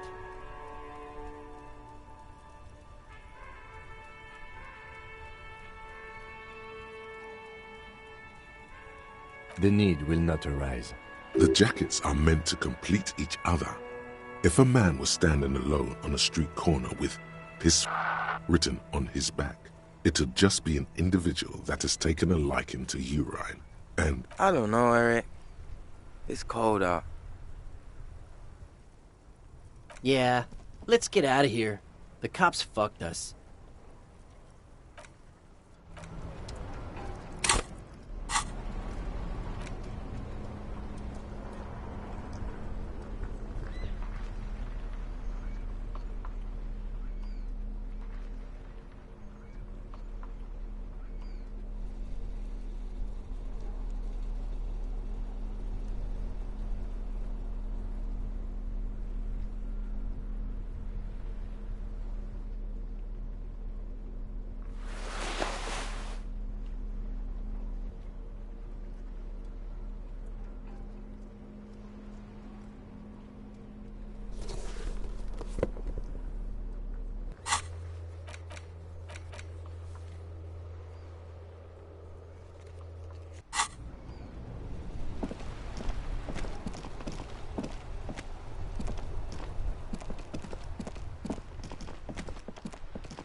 Hello again, esteemed officer.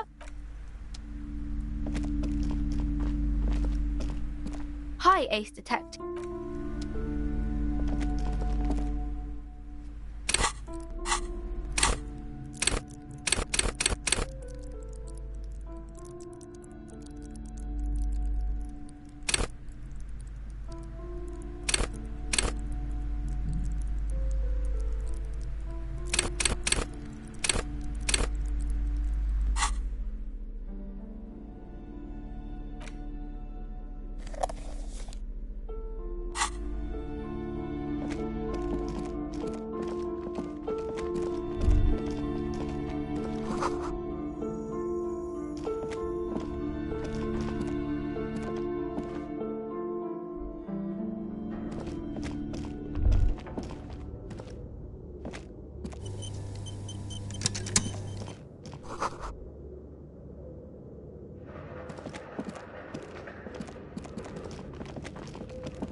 your flashlight slides over an old green chalkboard. Some of the writing has faded.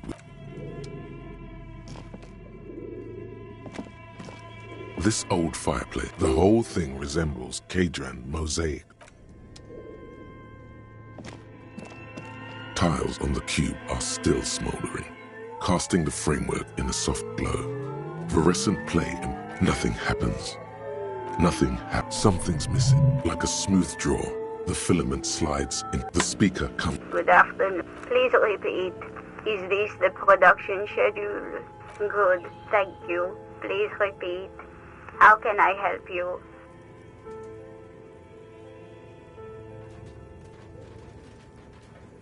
Fortress accident. One fortress. That's not bad. Any other questions? Good. Please repeat the... Good. I've unlocked the production schedule. After ending the... Really? She just used the same password? Maybe those radio computer guys aren't that paranoid after all. Fortress Accident, is there anything else I can do for you today? Thank you. Tiles on the cube are with a quiet determination. The printer starts printing, a piece of paper unfolding like a handheld fan. The filament slides out of its glowing nest. It's a project report written by the lead producer, Andrew Andy Schott, about Whirl Untethered, a radio game developed by Studio Fortress Accident. The first few pages give an overview of the capital and workforce, while the rest of it seems to be a production schedule. In its short time of existence, Fortress Accident SCA managed to burn through truly insane amounts of money. The first tranche of seed financing brought in 150,000 Ria, but then came the delays. Eventually, the damage reached 400,000 Ria, with only half of the game finished. Let's just say it was a real adventure for their Igaunian investor. Fortress Accident employed 18 people, the bulk of the team composed of writers and concept artists. There were also radio programmers, sound engineers, a CEO, 2 marketing experts, and a single overburdened producer who developed a habit of popping Pyrrolidon in the basement to escape his obligations. Why did Fortress Accident have so many concept artists? It didn't. No, definitely not. A few more producers could have come in handy though, especially when dealing with writers, some of whom routinely skipped work because of mental health issues and extremely unprofessional sleep schedules. One of them even managed to steal some valuable company property before skipping town for good. The production schedule depicts their glorious descent into bankruptcy, not the concept artists. It wasn't even the writers, with their panic attacks and 3-hour lunches. It was impossible not to fail. The project was too large, and no amount of money could satiate the ever-expanding ambitions of the development team. They tried to make a 4 million Rial game with 400,000 in their bank account. They thought they could bridge the gap with pure willpower and imagination. They couldn't. No, you couldn't have. Definitely not. Not a chance. Even then, success remained within an ever-narrowing margin of possibility that, despite everything, never, that is, until they discovered the Valley of the Heads. At the 11th hour, the lead designer, Jimsk-born Sulisław Jalisa, decided that what Whirl Untethered needed was a secret mystical location. This place was to be the Valley of the Heads, where the heads of all the headless constructs could be found. The player would have been able to choose a head for their headless party member, and each head would have been voiced on air by a professional actor. The world had never seen their kind before, and might never again. So many. The last count, there were approximately 10,000 heads for 10,000 headless men, all of which could be endlessly recombined. Do you really want to know? There seems to be a calculation here, but it may take a while.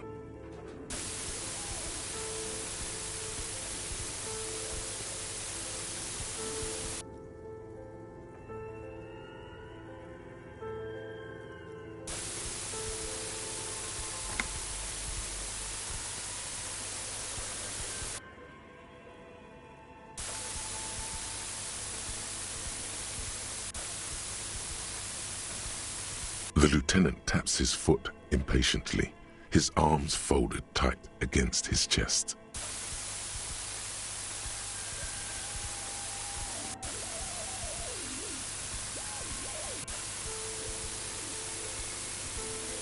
What if you broke the radio computer? What if it's never going to stop?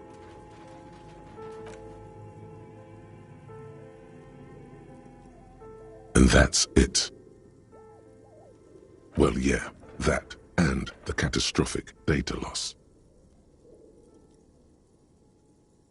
On the the nature of the data loss, there's ominously little information in the production log. It comes at the very end where things get fuzzy and dark, where tables and numbers seem to vanish into an eerie nothingness before the Egonian investors pulled the plug. What is clear is that one day an unidentified numeric anomaly occurred on the East Insulindian Lintel front, just as the Wirral Untethered project was being compiled that day. When the project was returned, it was completely blank. The team spent weeks on the phone with Lintel, the service provider, but despite their diagnostics, they could never produce a satisfactory explanation or pay for the loss. Always read the terms of service. And let's face it, they didn't have any money left for illegal action. Mysteriously enough, it seems that the off-site copy happened to be on-site when the catastrophic data loss occurred. It was the lead programmer's responsibility to oversee weekly maintenance of the off-site copy and, well, keep it off-site. An explanatory note from the lead programmer has been attached. S. Luukinen Kilda, the lead programmer of Fortress Accident. The off-site copy was on-site because there was no off-site anymore. Not for me, not after 8 months of crunch. I didn't have a home anymore, so I started keeping it in the basement in the ice bear refrigerator near where I went to sleep. It was perfectly safe there. The temperature conditions were optimal.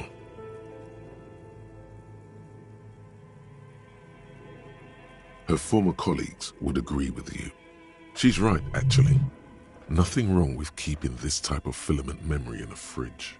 The production schedule ends with a few random notes that seem to be added sometime later. 4 months later, by an unknown author. I am the only one left, and it's gotten rather damp here. A few other businesses have gone under, too. Slipstream switched to making skis, and the hairdressers just left, cursing Martinez. Still haven't got an answer from Lintel about what happened. All I could get were the physical coordinates of the error on the East Insulindian front on that day. Since the computation happened on air, I reckoned it had to coincide with an actually existing location. I have compared the coordinates to a map of Revachol West. Turns out it's only 800 meters from here. The address is Saint-Brun 1147. I am going there to look this thing in the eye. Saint-Brun 1147? That's what the street sign next to the church said.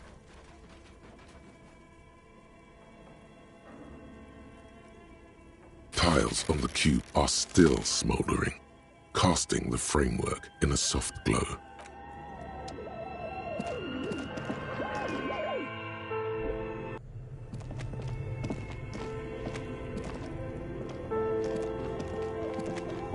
The bear's eyes are dead and empty.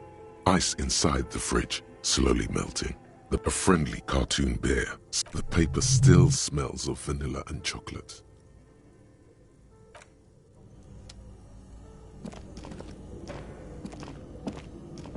A thick layer of coal dust covers the furnace. Color.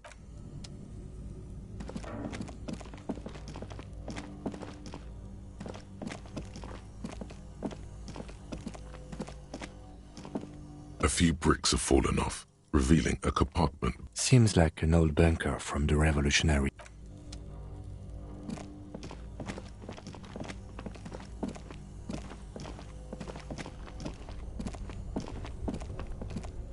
This orange machine is dead still. It has a hand-cranked ice cream churner and an electric freezer. The ice around it slowly melting.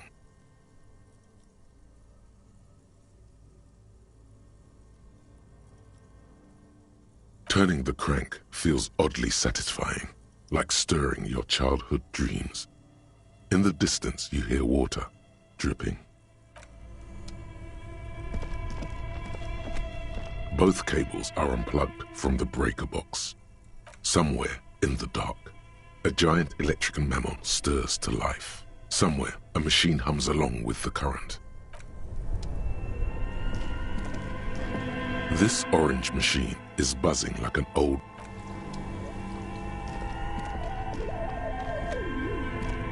Two cables are an electric sizzle. Something close to you died.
It's the ledger you found in the trash. A cabbage of papers hanging from the board.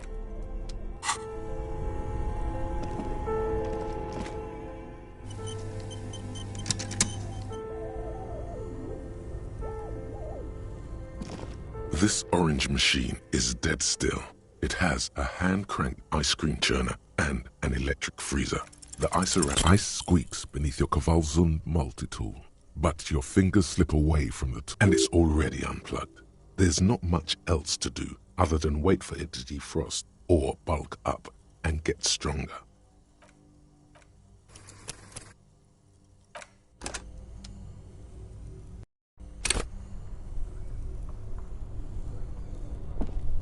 This orange machine is dead still. Ice squeaks beneath.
This orange machine is dead still. Ice groans and howls under the strain of your giant Kvalsund multi-tool until the lid cracks open.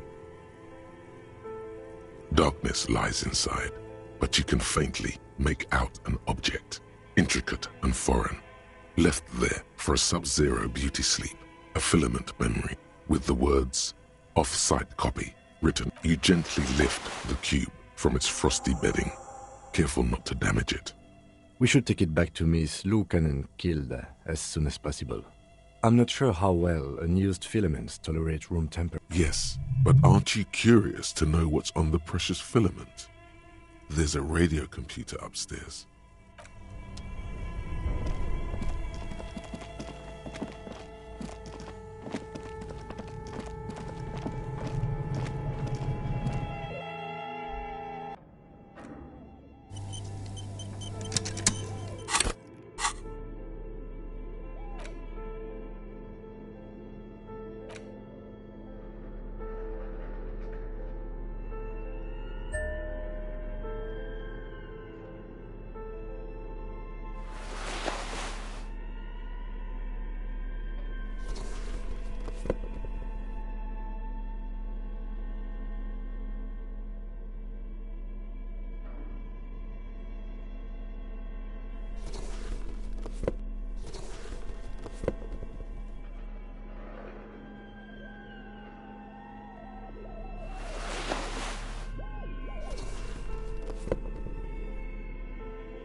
Tiles on the cube are still smoldering, casting the framework.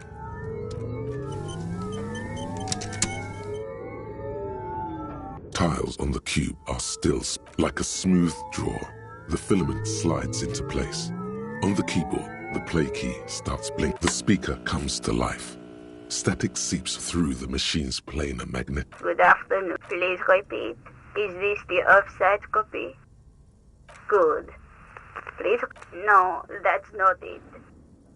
Maybe it's the second part of the leitmotif you saw on the stained glass window. Good. I've unlocked the offside copy.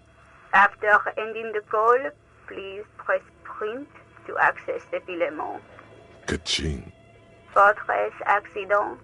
Is there anything else I can do for you today? Thank you. Tiles on the cube are still. The filament slides out of its glowing nest. Nothing happens. Like a smooth draw, nothing happens.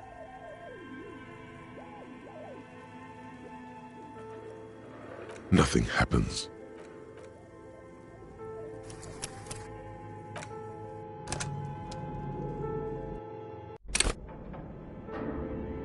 Tiles on the cube are like a smooth draw.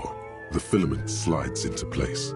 On the keyboard, the play key, the speaker comes. Good afternoon. Please repeat. Is this good? No. Maybe it's the second part. Good. Ka-ching. Fortress accident.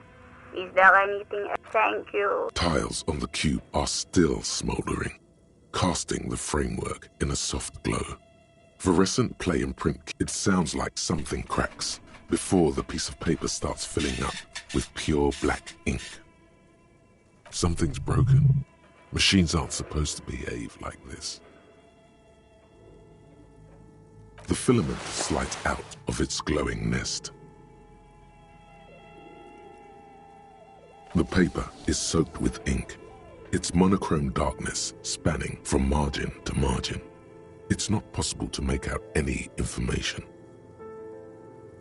Odd. Something is obviously broken here.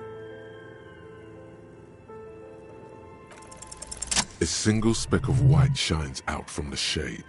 For some reason, the printer decided to spare this one tiny dot of paper. Odd. Something is obviously... Tiles on the cube are still smoldering, casting the framework in a soft glow. Like a smooth draw, the filaments, the speaker... Good afternoon. Please repeat. Is good. Good. Ka-ching. Fortress accident. Thank you. Tiles on the cube are... It sounds like something cracks. Something's broken. Machines aren't supposed to behave. The filament slides out of its... The paper is soaked with ink. Its monochrome darkness spanning. Tiles on the cube are... Nothing happens.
Yes, what is it?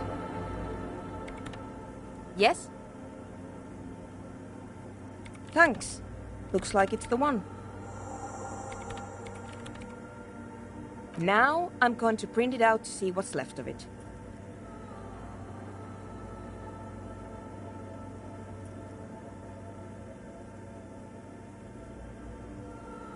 I have a theory. Lintel was able to divine the location of the anomaly from this broken copy. I want to repeat their calculation, only this time with better equipment. Watch. What an intricate display of failure. The paper starts filling out with ink, soaking it in a gleaming blackness. This is wrong. Machines shouldn't behave like that.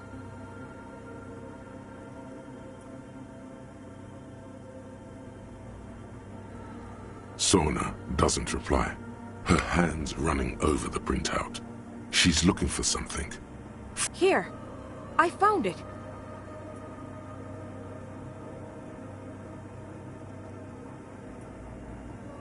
Hold on.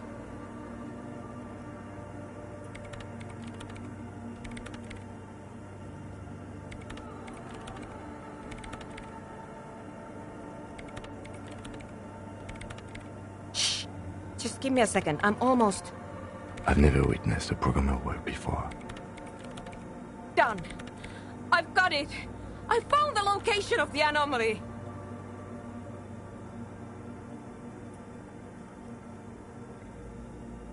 Thank you! There, in the swallow. Think you can help me again? I need you to go move those water bolts for me. I need to double-check my calculations. You like moving things around. Moving things around is calming. Just walk over to the circle and follow my instructions. Move the third bolt 2 centimeters to the left, and the fourth bolt 5 centimeters to the right. This should do the trick.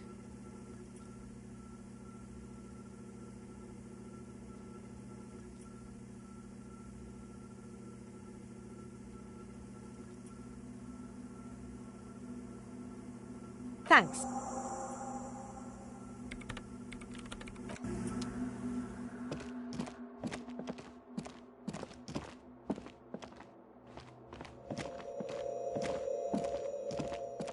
It's awfully silent again, as if someone turned off the measurements have been marked down around the bowls. Each chalk, oh boy, this is going to be good.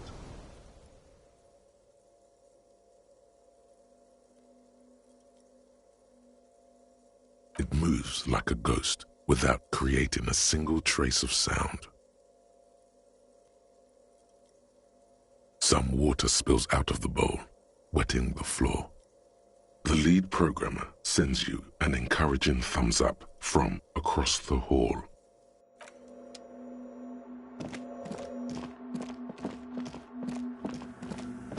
Yes, what is it?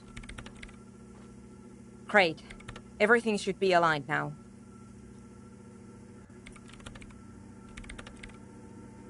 Yeah, nothing. Now the only thing left to do is to unmute the headphones. If we got the location right, we should then be able to hear whatever sound this anomaly makes. Honestly, I'm a little scared. I don't know. That's what I'm scared of. I don't know. It could be anything. I mean, what sound does the nothing make? How can you even listen to something that doesn't exist?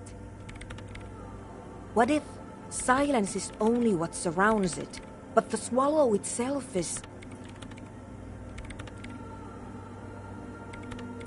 I don't know. I'm just scared. Maybe it's going to be something terrifying. Maybe it's going to tear the world apart. Like that evil ink that filled the printout, erasing coherence and meaning. Maybe. Maybe I'm just tired.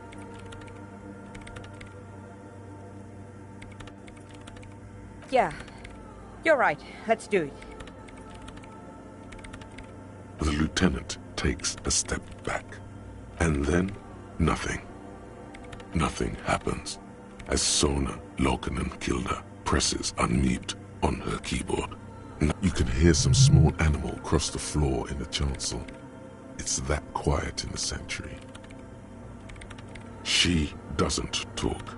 her eyes closed and brows knitted together in a state of deep focus, one hand cupping the headphone. Damn it!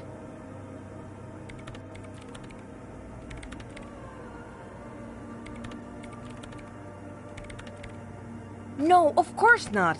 Nothing happened. Let's move on. No.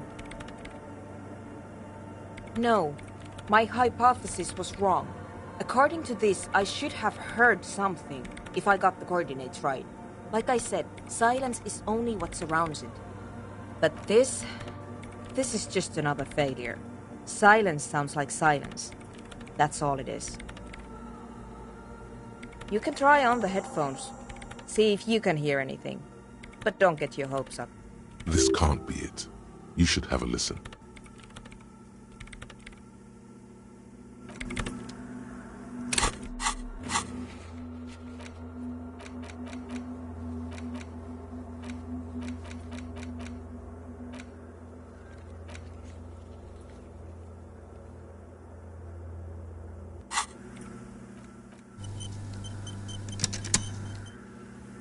Yes, what is it? All you hear is your own breathing, heavy and hoarse from all the nights spent drinking. It's the breath of an old man. But there's something else. There has to be something big, something unexpected. When was the last time this world had anything new to say? Well, did you hear anything? Yeah. No, I don't. The lieutenant looks down at the floor, as if maybe the speed freaks can help you with this. Go talk with Andre.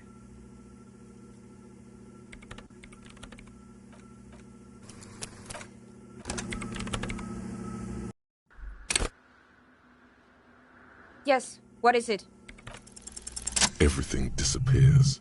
You are draped in silence like a drowning man staring into his puny little headspace. And then the pressure changes. It feels like flying on an aerostatic, or when your ears pop, or like a subtle difference in the atmosphere, a weather change hanging in the air. What if the sound you're looking for is too low for you to hear it? A better sound system? Alright, but where would we get one? Suddenly, a rhythmic beat permeates the walls, causing a small patch of decorative stucco to crumble onto the wooden floor. They should really allocate some renovation funds to this place. No. What they really should do is shut down the disco men for disturbing neighborhood peace. You mean the speed freaks? Of course, the speed freaks. They have a fantastic sound system. And you think they would help me? I guess I could live through a week or two of peaceful coexistence. Sure, let me know how it goes. Thanks.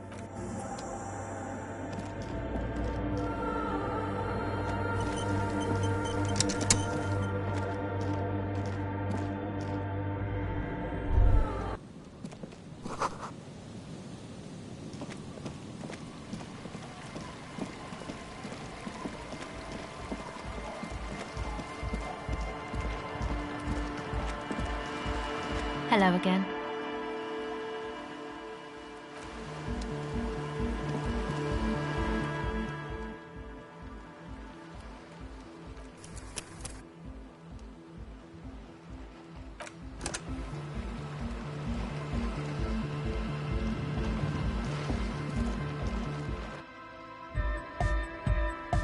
Hi again. So, how are things going? Yes? What's the deal?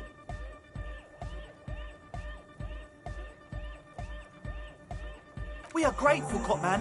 You're an augury of a new era of anodic dance music. That's fine. We can manage. And what about the side business? Have you made up your mind?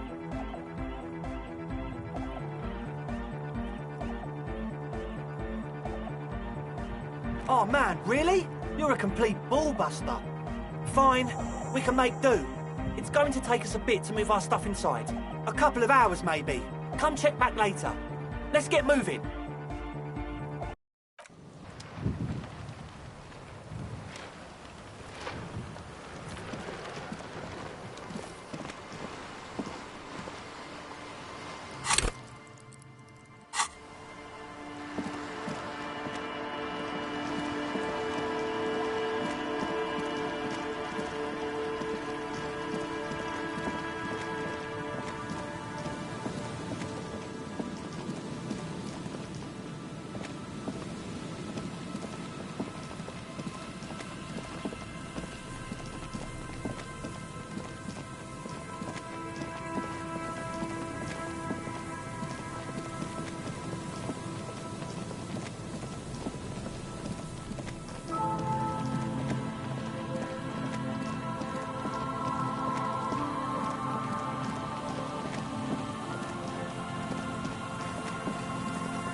This trap's not too hard to spot, once you know what to look for. Keeping it hidden has not been a priority for the reeds sway in the coastal breeze. The wind picks up here, near the Cape's end, surrounding the narrow strip of land from 3 cardinal directions. Nothing but locusts in this trap as well. Definitely no cryptozoa. Empty as all of them. One more of these and we are done.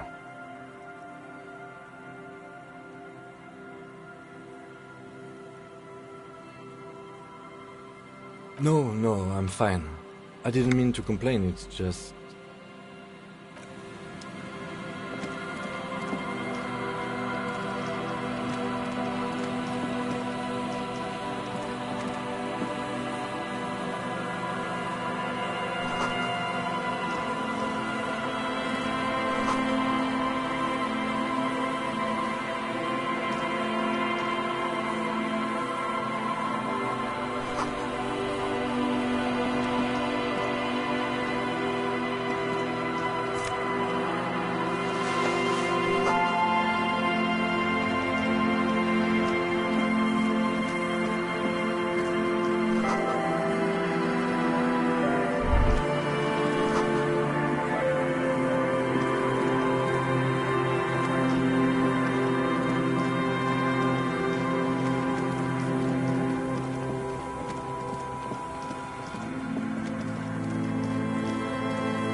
worn by elements, guards the depot. The wind has blown a sand dune in front of it. The door hasn't been opened in a long while. You see a handle. It's military, a service depot of some sort. The washerwoman mentioned a depot up the coast. She said it was for moving ammo and cargo across the bay. This might be it. It may have been used to service an aerostatic battleship in the atmosphere, or a fortification.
Give me a moment.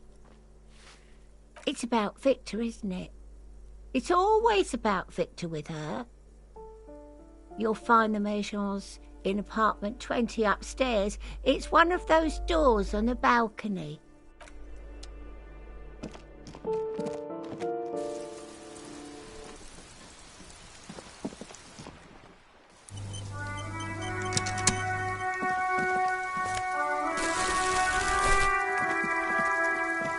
Hello again, officers. Have you come to admire my mural?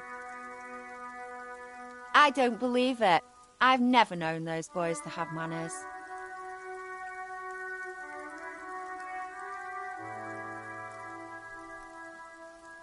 There'll never be skulls, but their hearts are in the right place. Fat chance. But you can still do your part to revitalise the neighbourhood.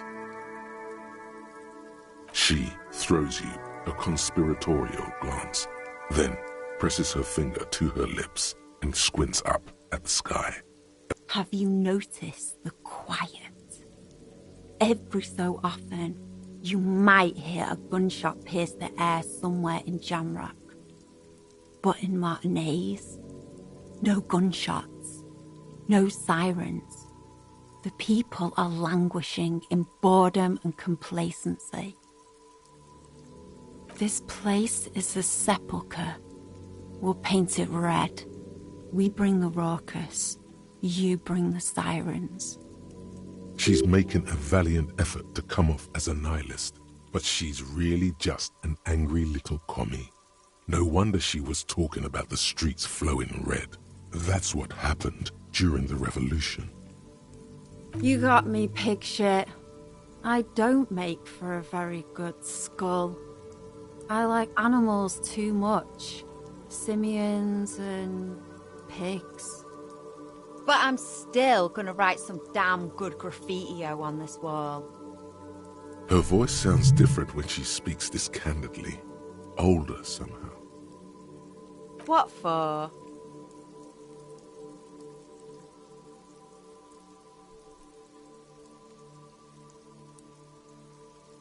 Well, if it's for art, but what kind of art are we talking about?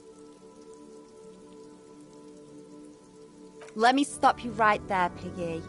You have no idea, do you? No idea. No brush? Fuck off. Yeah, not gonna hold my breath, Piggy. You look like you'd suck. Everything, really.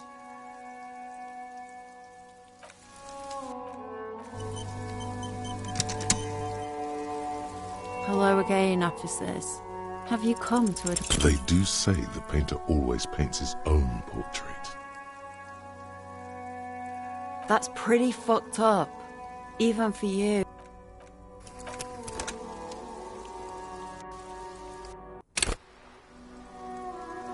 Hello again, officers. Have you... They do say...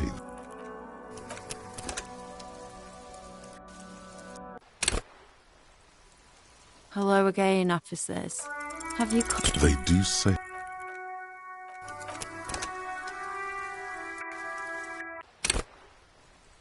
Hello again, officers. Have you... You don't have the skills to execute something like this in practice. But, oh boy, the idea's going to blow her fucking mind. She squints her eyes. On fire. I say, sod off. You don't have the technical skills to do that.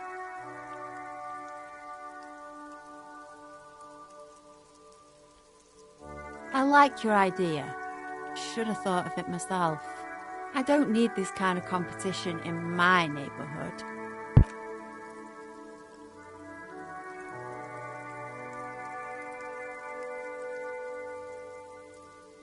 Then get your brush from fucking art. Oops, my apologies. I guess I was trying too hard. You're a police officer and a grown-up. Why are you trying to impress her? Maybe try a different approach. And I need an aircraft carrier. So what?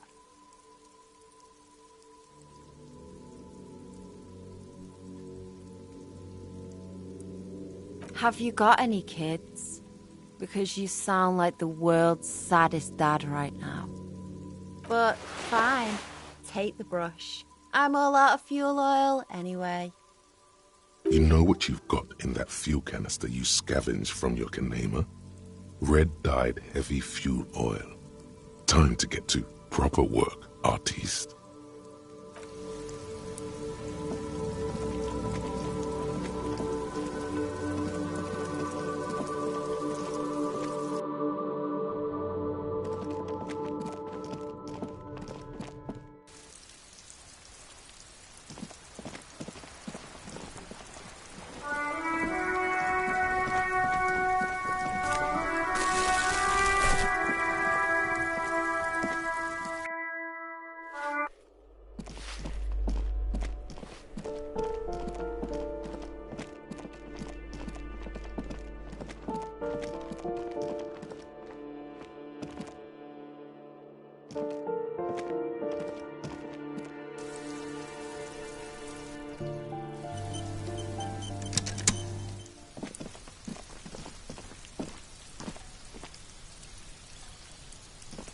A weathered brown door.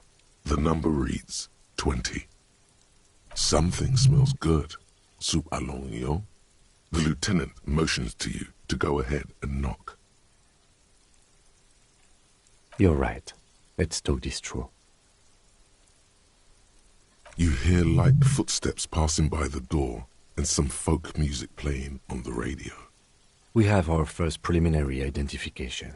In all likelihood, the deceased is the husband of Billy Méjean. We need to confirm this, as well as deliver the death notification to Billy herself. Now, delivering a death notification is never an easy task. There's a reason why it's often called the most stressful part of our job. This is why it's usually done in pairs. You got this. I'll be monitoring reactions, ready to act if necessary. Dead? Just don't say that you know how they feel. You don't. The lieutenant motions towards the... Hello? Who is it? And someone turns down the radio. He gives you a short, encouraging nod. The police? A moment, please give us a moment. Tidying up, nervously. Come in, the door is open.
It's you from the bookstand. Did you come to bring my cockatoo back?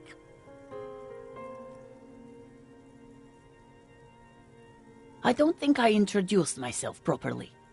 I'm Billy. Would you like something to drink? Tea? Lemonade? We're out of coffee. The lieutenant has taken off his foggy glasses and is busy cleaning them in his handkerchief for now. Your condensation from stepping inside. Is this about Victor, my husband? Is he in some kind of trouble again? I can come pick him up in the station if that's what. No, this is something much worse. Is he in the hospital? How bad is it? How about some small talk before you break the news?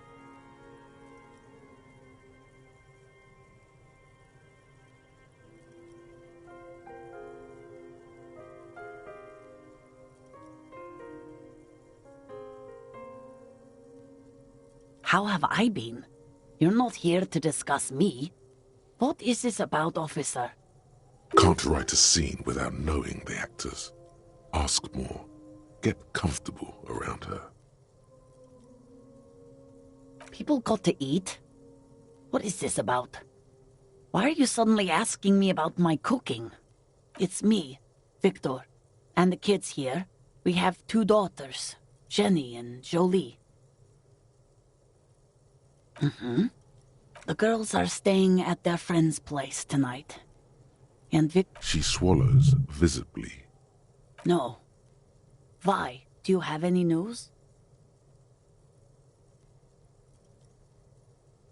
No. I guess I'll find out when he decides to come back home. It shouldn't be long from now. Oh, it's in Jamrock. The one at Mayro Street. Central Jamrock Public Library. I think, yes, if that's the one on Mayro. It is. Just to return a book of mine? Why? Why all those questions, Detective? Did he... Yes.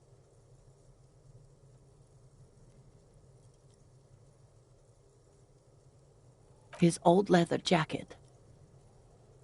It's just your average brown leather jacket, but he bought it as a teenager, so... Yes. The lining is hand-sewn. It's blue. I tried to make the thing more weatherproof since he's running around with it in the middle of winter. She folds her hands across her chest.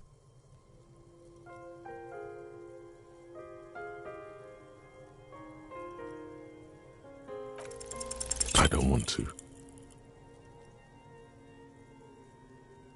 There has been enough pain. I don't want to do this. Say what? Officer. Too late. You ruined it. Just... Excuse me? What? What did you say? She's in pain. She's in so... You sense that the lieutenant is ready to say something. Don't let him. Fix this yourself. You did this. The lieutenant closes his mouth, but... Just tell me, what happened to Victor?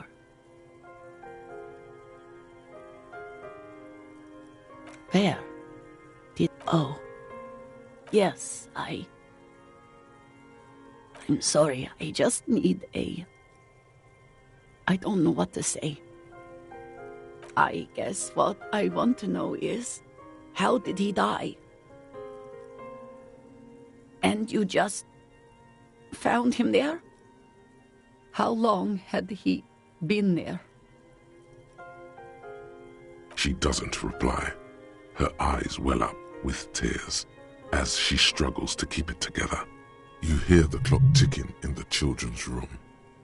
Is there anyone we could call for you? A friend, a family member, someone who could be here for you? No. I just need to tell my girls. Unreal. God, should I call them? Should I tell them to come home? All right, I'll call them. Just tell me, what do I need to do next? Where is he? For God's sake, lie.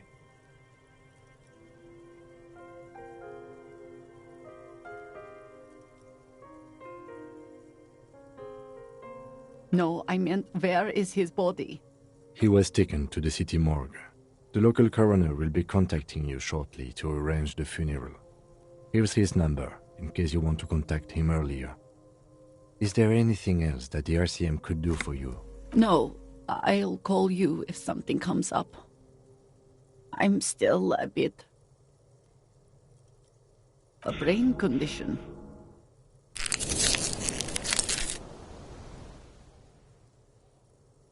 Again, if there's anything we could... She just nods, distant and I'll take it from here. We should step outside and talk.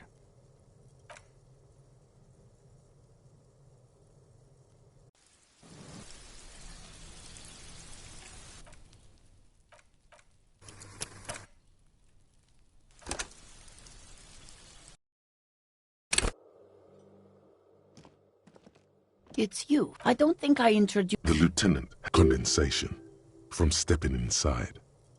Is this about Victor? No. How about some small talk before you break the news?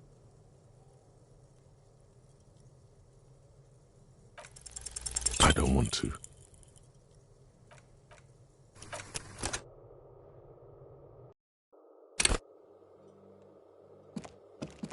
It's you. I don't think... The lieutenant, condensation, from stepping inside. Is this... No. How about some small talk before you... I don't want to.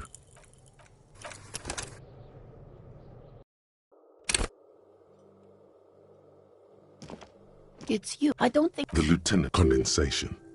Is this... No. How about some small talk before you break... I don't want to.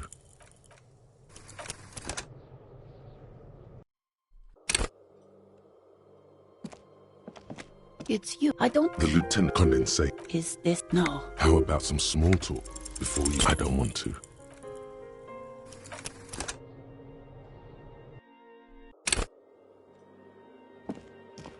It's you. I don't... The condensation. Is this... No. How about some small... How have I been? Can't write a scene without knowing the actors. I don't want to.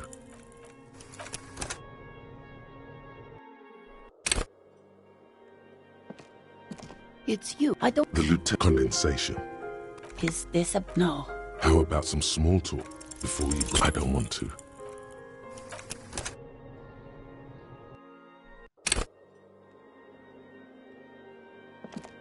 The condensation. From step... Is this... No. How about some small talk before you break the news? I don't want to.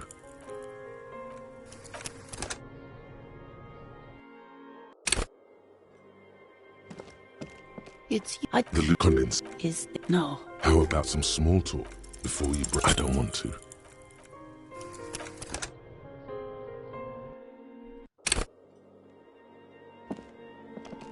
The condensation. Is... No. How about some small talk before you break them? I don't want to.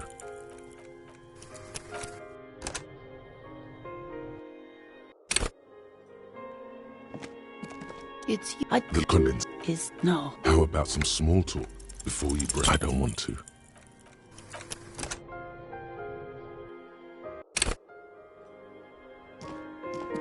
I don't... The condens... Is this... No. How about some small talk before you break... You've done this before. Just keep your focus. What did you say? Oh. Oh. But... he was just... But he was just here. Alive. We understand this comes as a huge shock. I want you to know that me and my partner are here for you if you have any questions. Take your... What happened to him?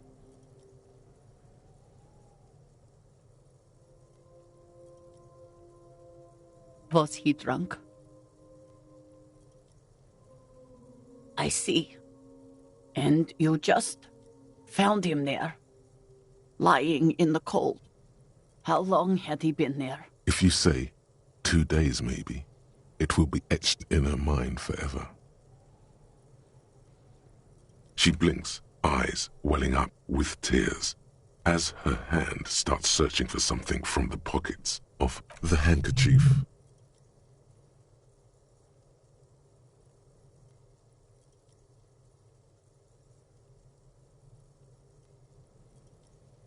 A small, terrified smile quivers on her face as she takes the handkerchief and wipes away the tears.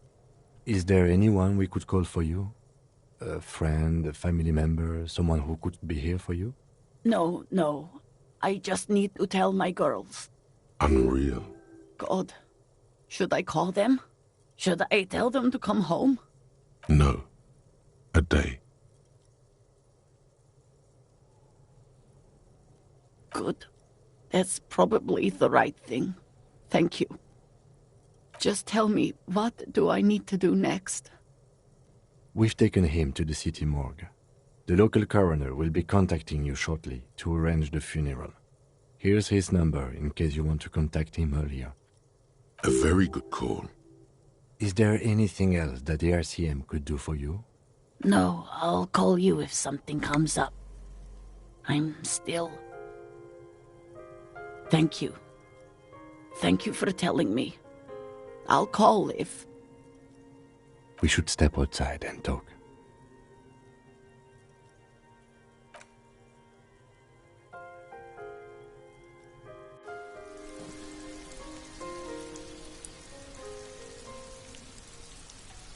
You did well.